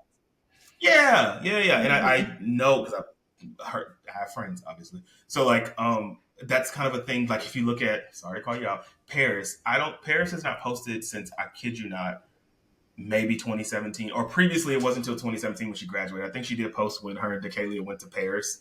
I think she posted something then. But I'm like, I mean, like we're not getting that. But yeah, so like being the voyeur and just kind of looking at all this stuff and then not participating. But so I'm actually interested to ask her what was her reasoning for that. But anyway, But back to even that. with that, I feel like now I've not been on it as much either. And so it's like, because I don't care to see, and this sounds weird, but like I don't care to see other people's lives, because if I'm in their life, I'm in their life, and I already like saw it, or I know. And so it's just kind of like, I don't know. I feel like it takes me away from focusing on the things that I do need to focus on. I'm not saying it's a bad thing, because I can do it and I can look, but it's just kind of like, Balance. for what? So, Yeah, exactly. And I think that's something in regards to, and I know this is going to come later on in the thing too, but I'll bring it up now too. Is like with the algorithm before, in social media, it was very easy to kind of curate what you saw. So it was like just the people that you followed and stuff like that. But now, because of the algorithms and all the whatever, the ads and stuff like that, especially like on, like I was mentioning, Twitter, it used to be you only saw like who you followed and like if they retweeted something. So it was more, limited to the outside noise that you saw. But since that man took over and kind of changed things on your page, it's based on things that you like and retweet, as well as based on things that the people you follow like and retweet. So just because you follow someone doesn't mean you align with everything that they think. Right. Whatever. And so now, because you follow them and they like whatever, you're starting to see the other stuff that's like, this isn't what I signed up for. I don't care. And so it can lead to that negative self-image of, like if a person is big into fitness, we'll use that for instance, like because your Grow with Joe, just because they follow the fitness pages or whatever like that, and you like, I like Joe because she spreads positivity with her whatever. But let's say because it's fitness, then you have the person that's competing in I don't know, the muscle competitions that are on there too, who's less positive and are sitting there. Have you have you seen the videos of it's a black guy and he's a trainer, I'm assuming. I actually don't watch a lot of the videos. I just see like the beginning. But instead of the positivity, it's like, hey, you asshole, get your ass up. You're not going to lose any weight sitting on that couch. And it's like, I understand that niche of, some people need to be talked to that way. But I'm like, this ain't what I want. So it's in the curating and the algorithm is like, sometimes you'll see things like that where, in mental healthy and stuff like that, like people are more fragile, and you see that, and instead of motivating, it actually does the opposite. So it perpetuates that the feeling of less than because of social media. So while it can connect people, it can also what's the opposite of connect? Help me, because I lost the word. It can what? Isolate. She's so smart, y'all. It can also isolate people in that same regard because you're seeing things that make you feel less a part of something, which can lead to all the lovely negative things in the world. The next kind of subtopic that I wanted to go into outside of the connection, unless there was something else that you wanted to add along the lines of connection, either positive or negative. Excuse me. No, not really. I think we kind of touched on it. It was frozen. I'm like, did she freeze on me? So the next thing I kind of want to talk about is and we touched on it when I asked the question about the events portion of things, like significant events of connecting people, is the rise of the advocacy and activism and stuff that has happened on the socials, which I try to stay away from as much as possible, but then also because you are connected to people who use their platforms to speak on injustices and things like that. Obviously, you're going to see it. And then also with the way that the news is, like once something happens on social media, it is everywhere. So you can't really hide from it. So I wanted to start more so, again, with the positive things of how social media has helped in the sense when it comes to, activism and don't like getting political, but political atmospheres and stuff like that. So I'll start with you. Do you have any instances where you noticed it first, like the positives of it and how it was used, how platforms were used in a positive manner to highlight certain social issues? Well, I feel like it's a double edged because I feel like it's a positive, but it's a positive that came out of a negative situation. So like, with the whole Black Lives Matter and just kind of, advocating for our rights as Black Americans, I feel like that has definitely been something that's been beneficial because Black people love Black people, and you've been able to hold people accountable and just kind of like band together and appear as a united front instead of just like individuals. But I feel like when I say that is a positive, but it also comes out of a negative, something had to happen to spark people banding together in that regard. And so, but that would be what I would consider a positive, so to speak, especially like the Me Too movement, just with women. And so definitely those would be like the big positives that come to mind for me. Literally the two that I had written down was the Black Lives Matter movement and Me Too. And I think that was which I mentioned in the first segment about like hashtags and stuff. It was when you started seeing hashtags used for social justice, stuff like that, like Black Lives Matter, and being able to, and I don't necessarily know how that began. I mean, I know obviously hashtags, yes, but I'm trying to think of how it raised the awareness of to the political aspect of things, like were politicians like looking on Twitter, which I guess they are. Obviously, they have teams and stuff like that. But I think because of the centralization of being able to follow a hashtag and seeing what was going on, it allowed people to be more informed that maybe weren't before. And also on the other side of things, for the people who don't necessarily who want to stay informed, but don't want that to be the primary thing on their feed. The ability to mute certain words, because I love to mute people. Being able to kind of block it out and then find out. Being able to kind of like block it out for mental health, like you don't want to see this. Like one thing that I hate, and I know it's a strong word, but I don't like whenever, obviously the norm in our country, Black people getting killed by police or just any kind of violence, and then when people post the videos of the people, and it's like I don't like seeing that. Yes, I want to know about it, that it's happening and stuff like that, but I don't need that weighing on me to see the person get shot or be killed or whatever like that. So the ability to be able to mute that, great. But also, I know that because of these hashtags, we've been able to learn about things that would not have had that spotlight because the media doesn't cover everything. And so because we're, as people, have been able to take things into our own hand and post things and raise the awareness of things, it has, in my opinion, benefited because then, again, we are a collective and we're saying, hey, this isn't right. And so it's bringing it to the attention of the people in power. So it's allowed us to, I guess, impact change in a more real-time way, while also not having to, like our ancestors had to go march and do stuff like that, which obviously protesting still is beneficial. But you have those people who don't want to maybe put themselves in harm's way by going and protesting, because then you could become one of those numbers. And so it allowed you to, I guess, more safely utilize your platform to raise awareness for things like that and stay out of harm's way, which obviously that can be a negative too, which I'm going to get to. Can you think of any, which I think we kind of already went that direction with you said Black Lives Matter and Me Too, but are you one of those people that will, which again, you're not really on social that much, but are you one of those people that if you feel compelled, if it's an issue that's really close to your heart, would you promote or whatever like that? Or are you more of a behind the scenes or when it comes to like social justice on social media and stuff like that?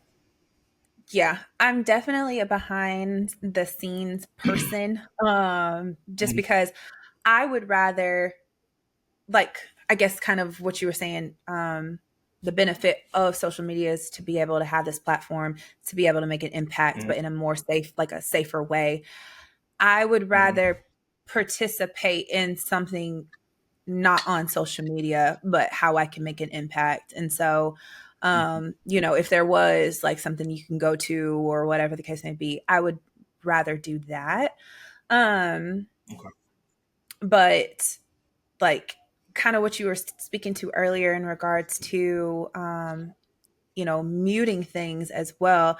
I feel like same for me in regards to, I don't advocate in that sense for things like that, because I feel like it would put more stuff about that on my feed.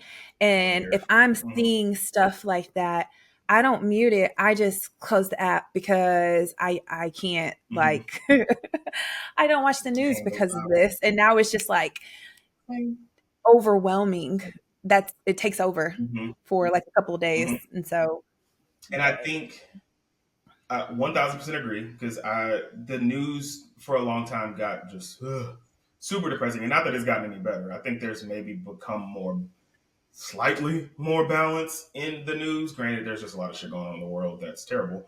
But with social media, it became a sense of you're able to, and not even just social media, but for the instance of this, yes, but the internet in general, being able to search for stories that are important to you. For instance, like in Houston, I follow KHOU. So I'm able to see not even just on their feed, but like in the stories, if something is going on that is actually of interest to me, or even CNN, the more reputable ones. I can just click the article and go to it and read specifically about that. I don't have to sit through an hour-long program about a bunch of other stuff that's going to get on my nerves just to hear about Starbucks introducing a new drink, Yeah. Which I know that's not necessarily advocacy, but when it comes to news and stuff like that. And so a segue into more of the negative things is literally what I just mentioned, is because of social media, everyone has a quote unquote platform. And so we've seen the rise of a lot of misinformation and stuff happening on the internet where people are just saying whatever without really any consequence, no kind of checking. The lovely T word man, whose name I won't say on here, just saying whatever it is that comes to their mind and claiming it's fact. So we've seen a lot of rise of that. What has been your experience with it, and how do you what do you do to combat it? Which I think you've already answered, but combat the seeing of misinformation and more divisive rhetorics on socials. Good night. Yeah. Kind of like what I said earlier. It's just like I just close the app and all. But I feel like it's not only misinformation that people are kind of relaying as fact. It's also, for instance, like people who are pro Black Lives Matter. It's a platform for people who are against Black Lives Matter in such a mean, like disrespectful, rude way. And so like you see those things because it's all under the umbrella of like this movement. And so I similarly to misinformation, when I see things like that, I mean, for one, I look at some of it and it just makes me roll my eyes because I'm just like, okay, people are entitled to their own opinions because that's what social media is for. But it's just kind of like, dang, like just because you can talk doesn't mean that you should. And so please say that one more time, because I'm like, Jesus. But yeah, I 1000% agree on that. And to move it slightly out of the political sphere of things when it comes to misinformation, I think everything now, because of just the divisive nature, how social media has gotten, like you said, because there's the Black Lives Matter movement, there's the white lives or blue lives matter that try to counteract that. And so it becomes everything is so that black or white, literally. Yeah, literally. That you don't know. I don't even want to say don't know what to believe. But also there's no system in place that does fact check these people. So right. I think the negative for me is it's just like everything is out there, and so a lot of people, and I will speak to our community of people, just run with whatever and believe it because they saw it on the internet or because their uncle or some family member on Facebook, which I feel like Facebook is like the breeding ground for a lot of it. Also, it seems like it starts there because there's a lot older community there, and obviously they just kind of spew whatever that that people just allow whatever they see on the internet to be considered fact and don't check those types of things to verify. And because people don't do that, it continues to get reposted to where you see it everywhere. So then it must be fact because everyone is saying it. And I think that's become a detriment to a lot of people, not even just, like I said, in the political space, but when it comes to health stuff, like when COVID was around and everyone was like, oh, if you have COVID, you're going to lose your pinky toe. And it's like, oh, I'm not getting, excuse me, not if you have COVID. If you get the vaccine, you're going to lose your pinky toe. So everyone's like, oh, I'm not getting the vaccine. But it's like, one person said this because they had gout before they got COVID. And so they got COVID, got the vaccine, and then the gout spread and they had to get their toe cut off. So now you associate that with that. And now it runs. And it's the stupidest thing ever to me how and I don't know where my sense of like wanting to understand things, and I've talked about this to my therapist that she feels like, and I think we talked about that on one of these episodes, maybe my last episode when I was talking about letting go, like the need to just understand why. So I've always wanted to, if I hear something, been like, what? Instead of, because I'm not going to say people's names. Following blindly. But how people will come and ask a question to me, like will text me a question that could have easily just been Googled. And I'm like, why wouldn't you just Google that yourself? Like, I understand maybe you think I'm a trusted source, but I'm literally going to do the exact same thing and Google it to find out. So Yeah. I think that has been a positive out of that negative is being able to actually, it's caused me to read more, I guess, because of how much misinformation is out there, and because everyone feels like they're right in everything that they're posting on social media, that it kind of forces you to, well, I don't want to say forces everyone because not everyone does it, but think more critically. Yeah. Because Yeah. critical thinking skills was definitely Which a fun class. this is what I feel like is like a side effect of that too, which is from social media, is that fortunately, I mean, I say fortunately because it is a good thing, but Mm-hmm. fortunately, you see people's true colors with people Mm-hmm. posting their Yep. stance on certain things because they feel more inclined to do it on a social media platform Mm-hmm. as opposed to like in Right. person. And so, yeah, I feel Right. like social media Hiding has Twitter allowed for, fingers. but social media has allowed for you to get a deeper look into somebody you thought you knew and kind of where they stand Right. on certain things.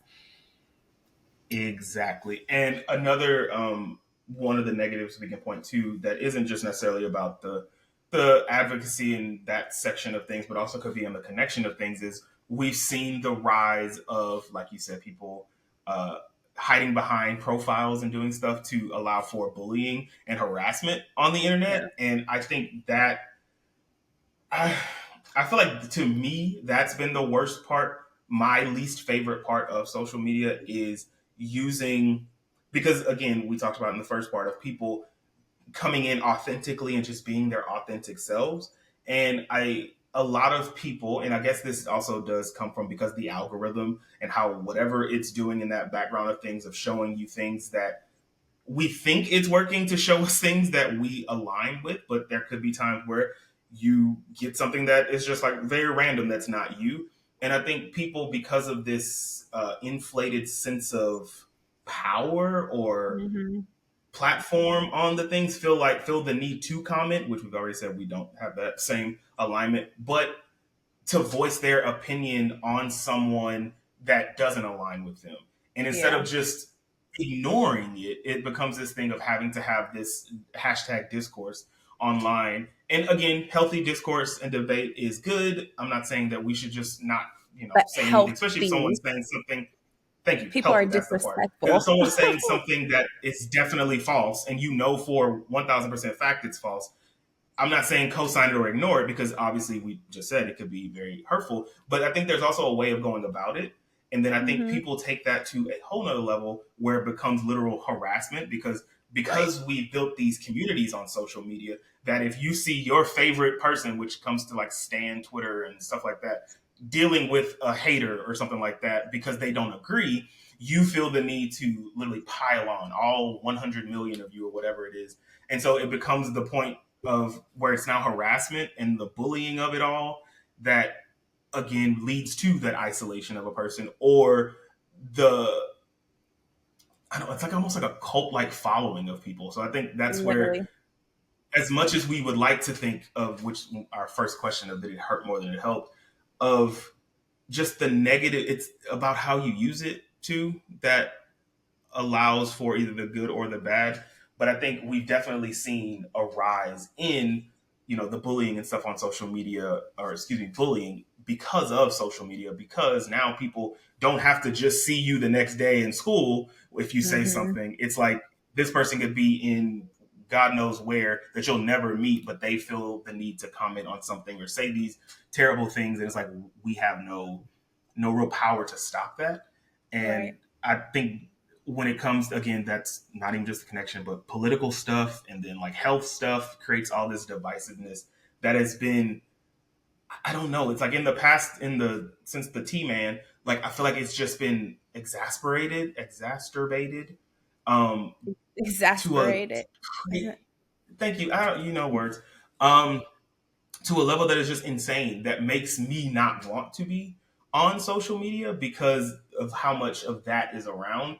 And even when you're trying to like I said, curate a feed that where you see more positive stuff, it's hard because there's all these things at play on the behind the scenes because of the money and the stuff that is made on social media now, that it's being forced to you in a sense that hinders you from really not seeing it if you really don't want to.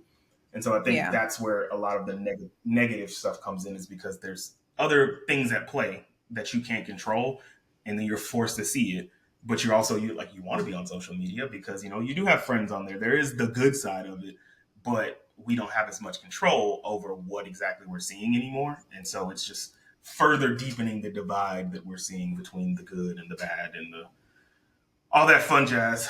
I'm trying to think of if I want to take another break before we go into it. I think, let's take another break and then we'll come back. I just have, I think, one more little segment before we wrap things up. We will be right back to finish up this episode.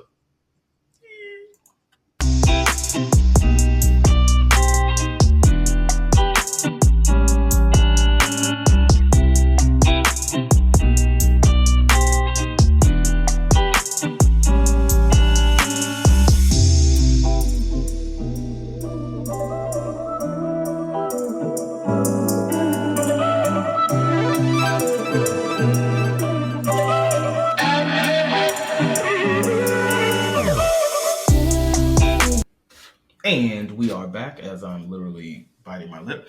To wrap up this episode, I do have one last segment or category, topic, whatever, to go into, and I'm hoping this one's a little bit lighter for us, because we like ending things on a light note, a cloudy, fun. So I kind of want to get into more of the creativity or the creative aspect of the socials, because like we had said, we saw the shift from more text-based or written form social media when it came from like the MySpace, the Twitters, and the Facebooks to more digital and the Instagram and the TikTok. And so I just want to kind of talk a little bit more about some of the positives that came along with that, and when it comes to like artistic expression and creativity and all that fun jazz. So I want to start off with, do you have any favorite content creators on the socials? Like, who is your daily dose that you're like, oh, I have to go see XYZ? Are there any people, or not even, I guess, favorite in that sense? Yes. And also in the sense of like being inspired, or that you use as motivation, or stop right there. We'll go. I can't think of a specific person at the moment. It probably will come to me while I'm talking. But in terms of like the people I follow on social media, I would say let's go to TikTok. It's more so of like the funny people. And so I think that's kind of where I'm at when I look at like content creators. And then if it's not funny, it's along the lines of like DIY stuff. And so like I really enjoy the DIY everything, but like building whatever, like creating it yourself. And so I can't think of anybody specifically right now. But that's kind of what mine is. I can't remember the specific question that you asked.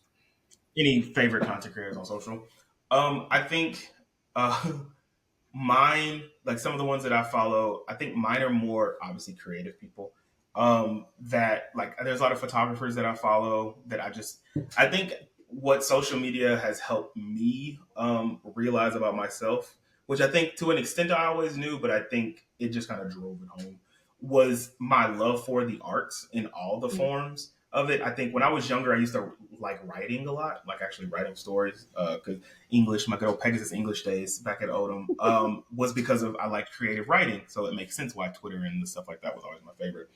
But I think with the birth of social media, that switched more to the digital era, when it came to content and photos and stuff like that, it made me realize how much of the behind the scenes of that stuff, not even just like, oh, this is a pretty photo, but it's like looking at the setup of stuff like that. Like one of the big things that I learned was like stage design. I guess I never realized how much went into it and how much it is an actual art form. So like Ez Devlin, she does a lot of stage design. She did like Beyonce's, The Weeknd, Adele. Like following her and seeing the creative process behind it has been something that I've been like, huh. Again, photographers, there's some content creator. I think the thing, going back to what we said, the authenticity, and I know it's not exactly authentic because I'm sure it's all contrived, but like the way that people present, not even the way they present their lives, because again, I think that's the contrived part. It's how people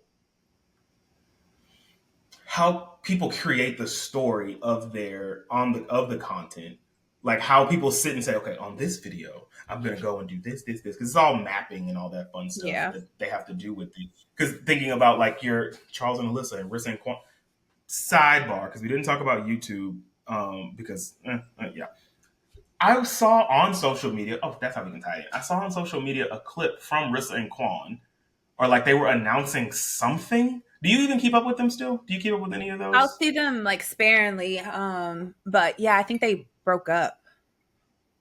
Okay, so that's what that was around the clip, but I don't either. The clip hadn't, the actual video vlog hadn't come out yet, and this was like the teaser for it. And it was like she had something to say, and everyone was speculating. And granted, I didn't go back and watch it, so I guess the social media didn't work the way it was supposed to because it didn't entice me to actually go watch the video.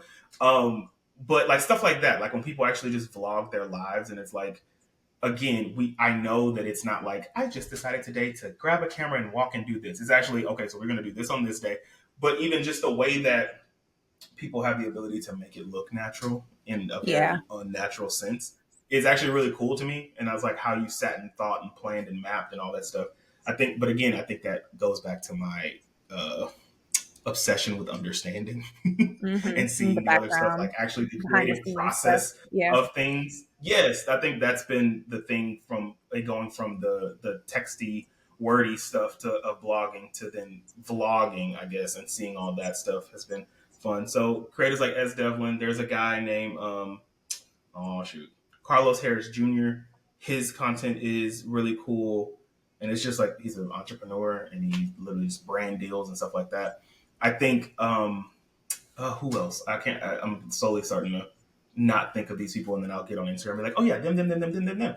Uh, but I think also when going into the creative space of things, it's like the way that people. I'm trying to think of how to say this.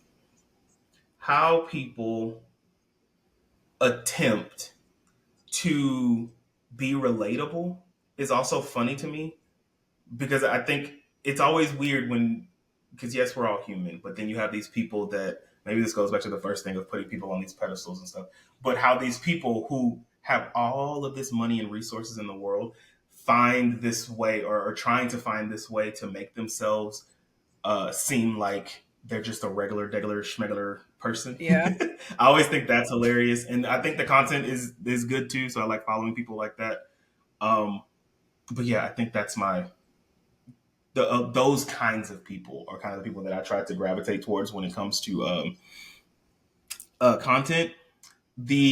I'm trying to think of the next question that I wanted to ask you. Are there any, or because of this switch to social media and the digital space, which you say you prefer uh, over the Facebooks and the Twitters and stuff like that, has that inspired you to do anything new in life, whether it be like the projects that you mentioned, or like to maybe tiptoe into something that you otherwise wouldn't have because you see people doing it and making it look so easy?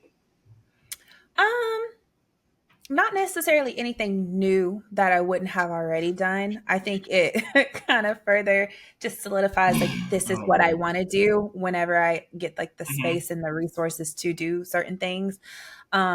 Mm-hmm. And so like I don't know, like I said, it's a lot of DIY things of like building and creating. And I love just kind of the interior design of people's homes and stuff. I Mm-hmm. think the new thing that, if any, I could identify would just be style. So I will say, like, you As far see, as clothing, or yeah, like just like okay. clothing and style of like home too, like both. Because I feel Oh, like okay. so Okay. often you only see what's like popular and trending, but I feel like social media, TikTok specifically, has allowed for you to see so many different avenues of people's Mm-hmm. style that Mm-hmm. it like correlates with yours as opposed to like what's trendy and what's new, Those if more that makes niche sense. markets of people. Yeah. Mm-hmm. Agreed. Agreed. It again. It allows you to see more people that wouldn't specifically get those opportunities Yeah. otherwise because of whatever the powers that be may be. And so I think that's one of the positives that I can think of when it comes to like the creative side of things is giving people platforms and also like people make careers out of social media Mhm. now. Like when it comes to influencers or even like the vlogging and stuff like that. Whereas before you had to like go get a deal or pitch a show, everything was on TV that you had to Right. get to promote your whatever or a billboard or whatever like that, to where now social media has allowed you to kind of just whatever your interests are, even if it is doesn't match the person next to you or whatever like that, you're able to build careers off of this. And people have done that. Obviously we were talking about like the Charles and Alyssas and stuff like that, who literally get on platforms and just literally talk about the things that they like what's the guy's name, the black guy that's like super popular on Twitch, I think it is, which I didn't talk about that either because I don't know anything about Twitch. The Kai Sanat, something along those lines, maybe the black guy dreads, like who has like millions of followers and that makes all this money by just literally, I honestly couldn't tell you what he actually does. I just know he sits in front of a computer. Or the guy that's on TikTok, and maybe you'll know, the black guy, he doesn't even speak. He dang it, I can't. I'm not gonna remember his name. He was in the new Bad Boys movie too. No, not ringing any bells. It's a black guy. He has a really short haircut. Oh, that's gonna bother me. I'll think about it. I'll Google it after this and let you know. But like he doesn't speak. Like his videos are all silent. But he has like, I want to say he has like maybe the most followers on TikTok of anyone, somewhere along those lines. And none of I his have videos no have earthly sound. Well, idea they have sound, but who he you're doesn't talking. speak. No. Okay, I'm literally about to Google it because it's gonna bother me. But like stuff like that, to where it's like you don't have to be the most talented person in the world, which I know that sounds bad. You don't have to have, or you don't have to be traditionally talented Yeah, to yeah. build a living off of social media. Okay, TikTok guy who doesn't speak. That's sad. Okay, this guy. What is his name? KB. Okay, he's from Senegal. I'm gonna blow up his photo, and you're gonna know who I'm talking about. Him. Nope. No, how do you not? Okay, Never hold on, seen. because then I'm. If I so his face there, and then the shrug, doing stuff like that. What? Okay, Nope. well, Never seen him. so he doesn't speak in his videos. I honestly couldn't tell you what his voice sounds like, but he has like millions, if not, like I said, not if not the most followed person on TikTok for, and doesn't even speak. I honestly don't even know what his content is because I don't obviously get on TikTok. But stuff like that, where people are able to build careers. Is Bella doing something? Because you staring at me. Your door open? My door is open, but she has bought a lizard The in here neighbors. and she's trying to get it because it's behind the Present it. curtain right by the door. And so she's trying Good to to get know it. that things haven't changed with good old Bella. Um, but yes, so that part of turning your hobbies into careers and being able to just be yourself and to an extent on social and making a living out of it. I think that is one of the The neat positives things. on of social media.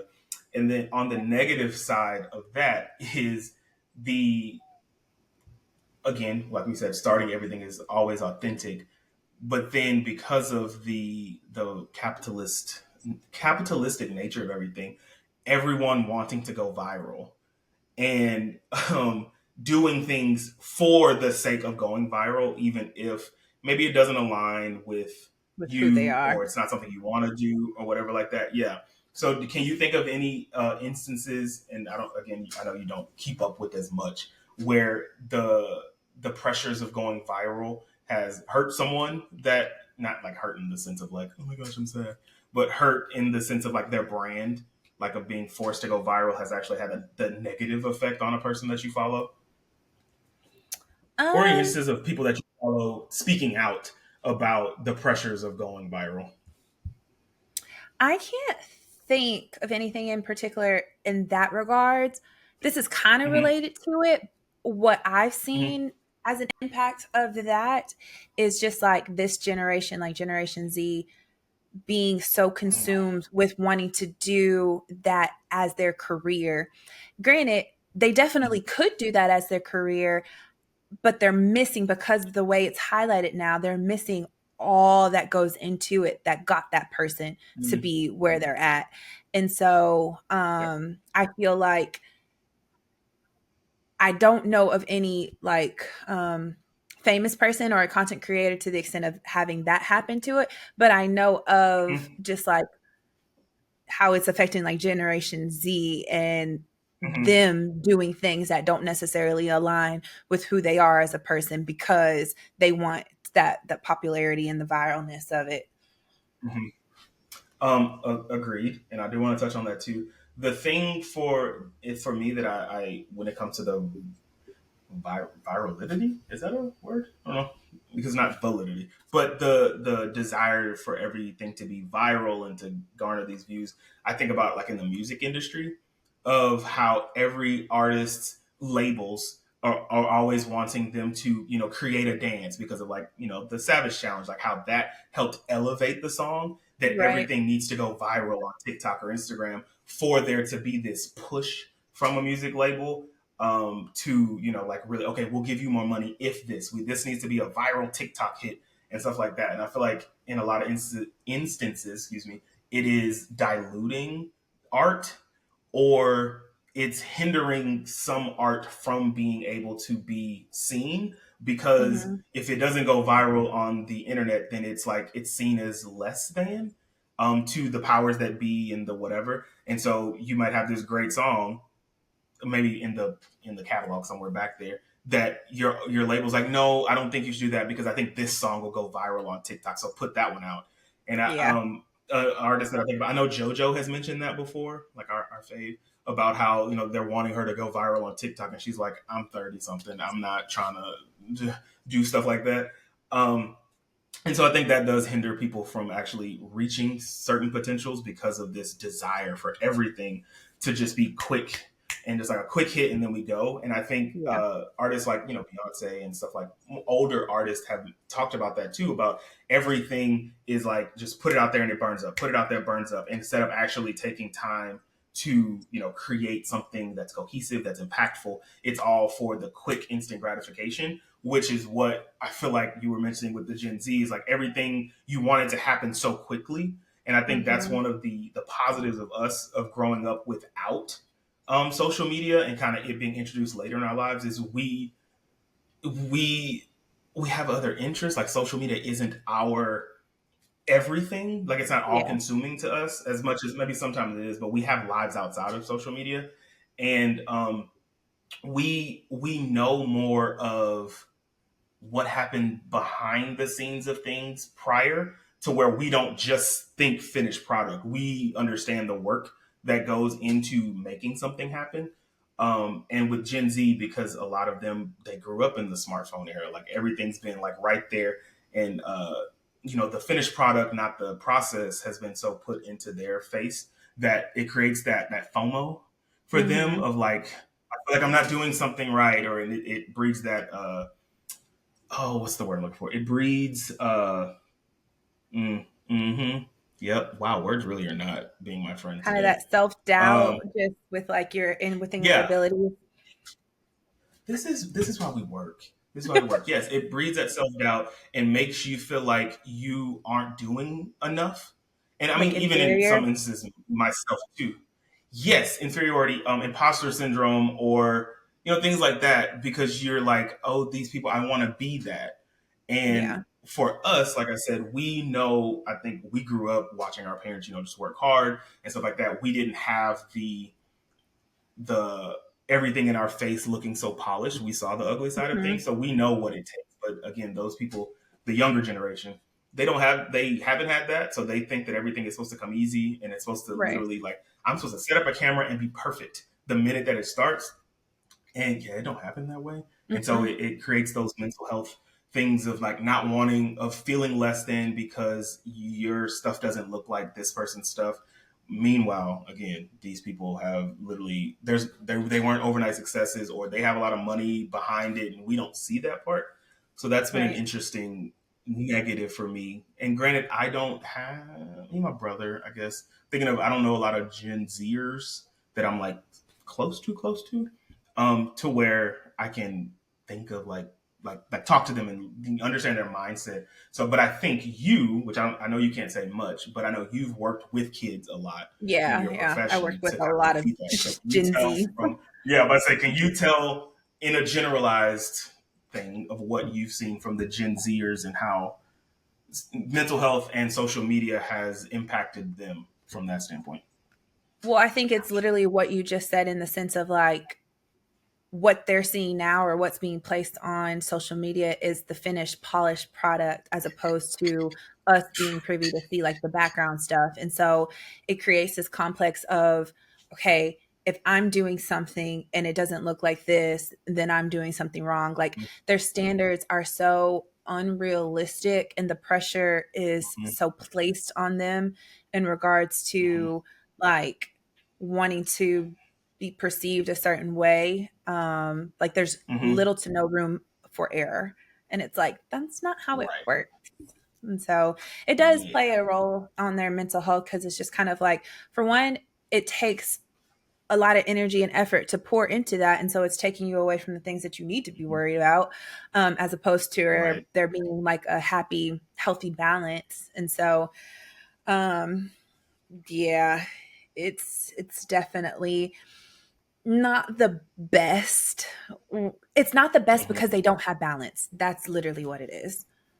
That yeah, literally they don't have that the sense of, and I mean that's where parenting comes in, and that's a whole different episode. But being able to, I don't limit the screen time and stuff like that, but also like educating them on things, I of will like the play like real devil's of things. advocate with that because yes, it's on the parents, but I think too, kind of like what we were just saying, it's the environment in which social media is right now. Like it's different from when we had it. And so a lot of Mm-hmm. factors are creating for this to take place. And so it's like a consequence that could come from as a parent limiting your child's social media could be like they feel more isolated because they're not being able to be connected with their friends. And so Right. The that's FOMO. kind of harmful too, but it's just like how do you find the balance? So I honestly, not to Yeah, give there's an no excuse, but it's an explanation. Like it's way harder, I feel like, for parents to create the balance for their one. kids compared to our Mm-hmm. parents creating that balance for us when we were kids. Mm-hmm. And I think that is a good way to kind of wrap up the thing. Is I think it's funny because you hear a lot of people say it, like how millennials, how lucky we are that we are the generation that was kind of in the middle of the digital age to where Mhm. we know what it's like to be outside till the streetlights come on and to not be in front of computers, but to also to grow up, like literally grow up with this digital era to where we're able to see, but also a lot of the fundamental skills that we learned or principles that we've, values, that's what I'm looking for, values that we hold were based out of the non-digital era. So we have those core values Mhm. that we can hold on to while also recognizing the positives of social media, but not being so codependent on it, even though like now that has kind of changed a little bit because it's literally everywhere with like I said, influencers and stuff like that and telling us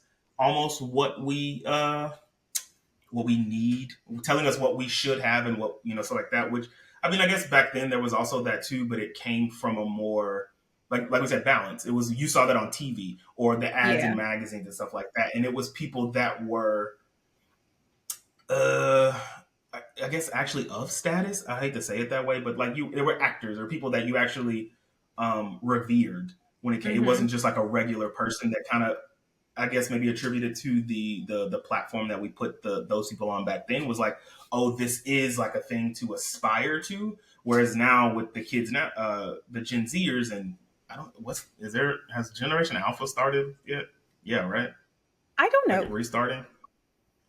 I don't know I don't either. know. But with the generations after us, because they see this and it's almost it seems more attainable, I guess, because of one, yes, like we said, the polishness of it, but also it's not those people that are super famous celebrities. It is just that regular person down the street Yeah, that it makes it seem to them as though this could be me, but not every content creator is showing that process of growing to that. So it makes it exactly. look like you're supposed to jump in and do it, like you said. So I'm thankful for the time where Same, we grew up and not having same. cell phones and stuff like that. Because could you? I can't even imagine like because I'm my parents won't pretty let me get sure a I wouldn't phone even be a until like mental sixth health grade. therapist if that would have not been my upbringing. I probably would have needed the mental health therapist to Right. a more Which, extent. I guess that could be another topic that we can like wrap it up with. What it since we always end in mental health and stuff is I think that's been a positive too. Is I think I don't know if this comes from the content that's being shown or if it's a result of the content being shown, but mental health obviously being brought more to the forefront for the younger generation. Mhm. If I don't know if it's because like you have those content creators that are speaking more openly about mental health or therapists that now have this platform where they don't have to get you to come into their office, they can just post a video talking about the benefits. I don't know if it's that or it's obviously parents of these kids are around our age ish, and so we know the benefit of it. So when kids are dealing with whatever it is they're dealing with, the negative effects of social media, parents are like, therapy, please. We're not going to shun away from that. So I Yeah. think that's I guess the double edged sword of social media too is that we're seeing more open communication about mental health. Um, and the destigmatization of it. So I don't know. That's an interesting. I don't know. Maybe you should dive into that, Miss Research, with all your books and stuff about the mental health, social, whatever thingy.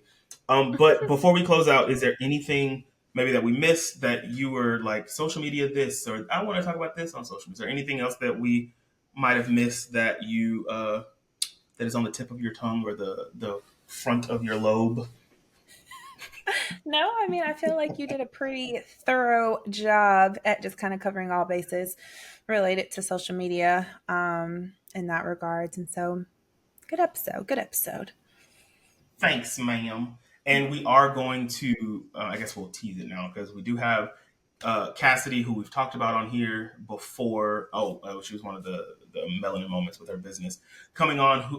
Not next episode, but the following one to kind of give us some more in depth insight into what it is like because she's very heavily involved in the social medias and she's been she just turned 27, so she's Gen Z. I think I'm pretty sure she's Gen Z, but also she's one of the ones that did grow up with phones, and she's been on like YouTube and stuff since she was young. So I'm really interested to Mhm. see her perspective because we've talked about it a little bit, just like at work and stuff like that. But I'm very interested to get more in depth of that portion of things and see the other side because I don't know anyone or any of your. I think I'm pretty sure I know this answer, but any of your friends like been around so like actual content creators?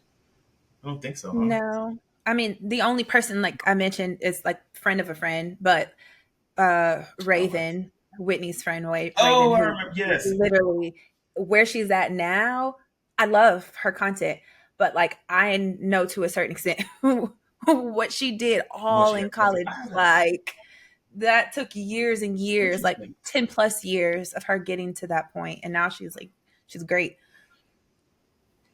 Interesting. I completely forgot about her. But yeah, so we'll have Cass on in a future episode, so be sure to stick around.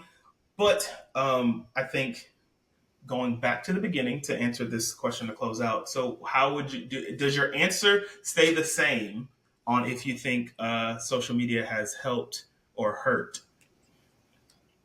Hurt. Yes, it does stay the same.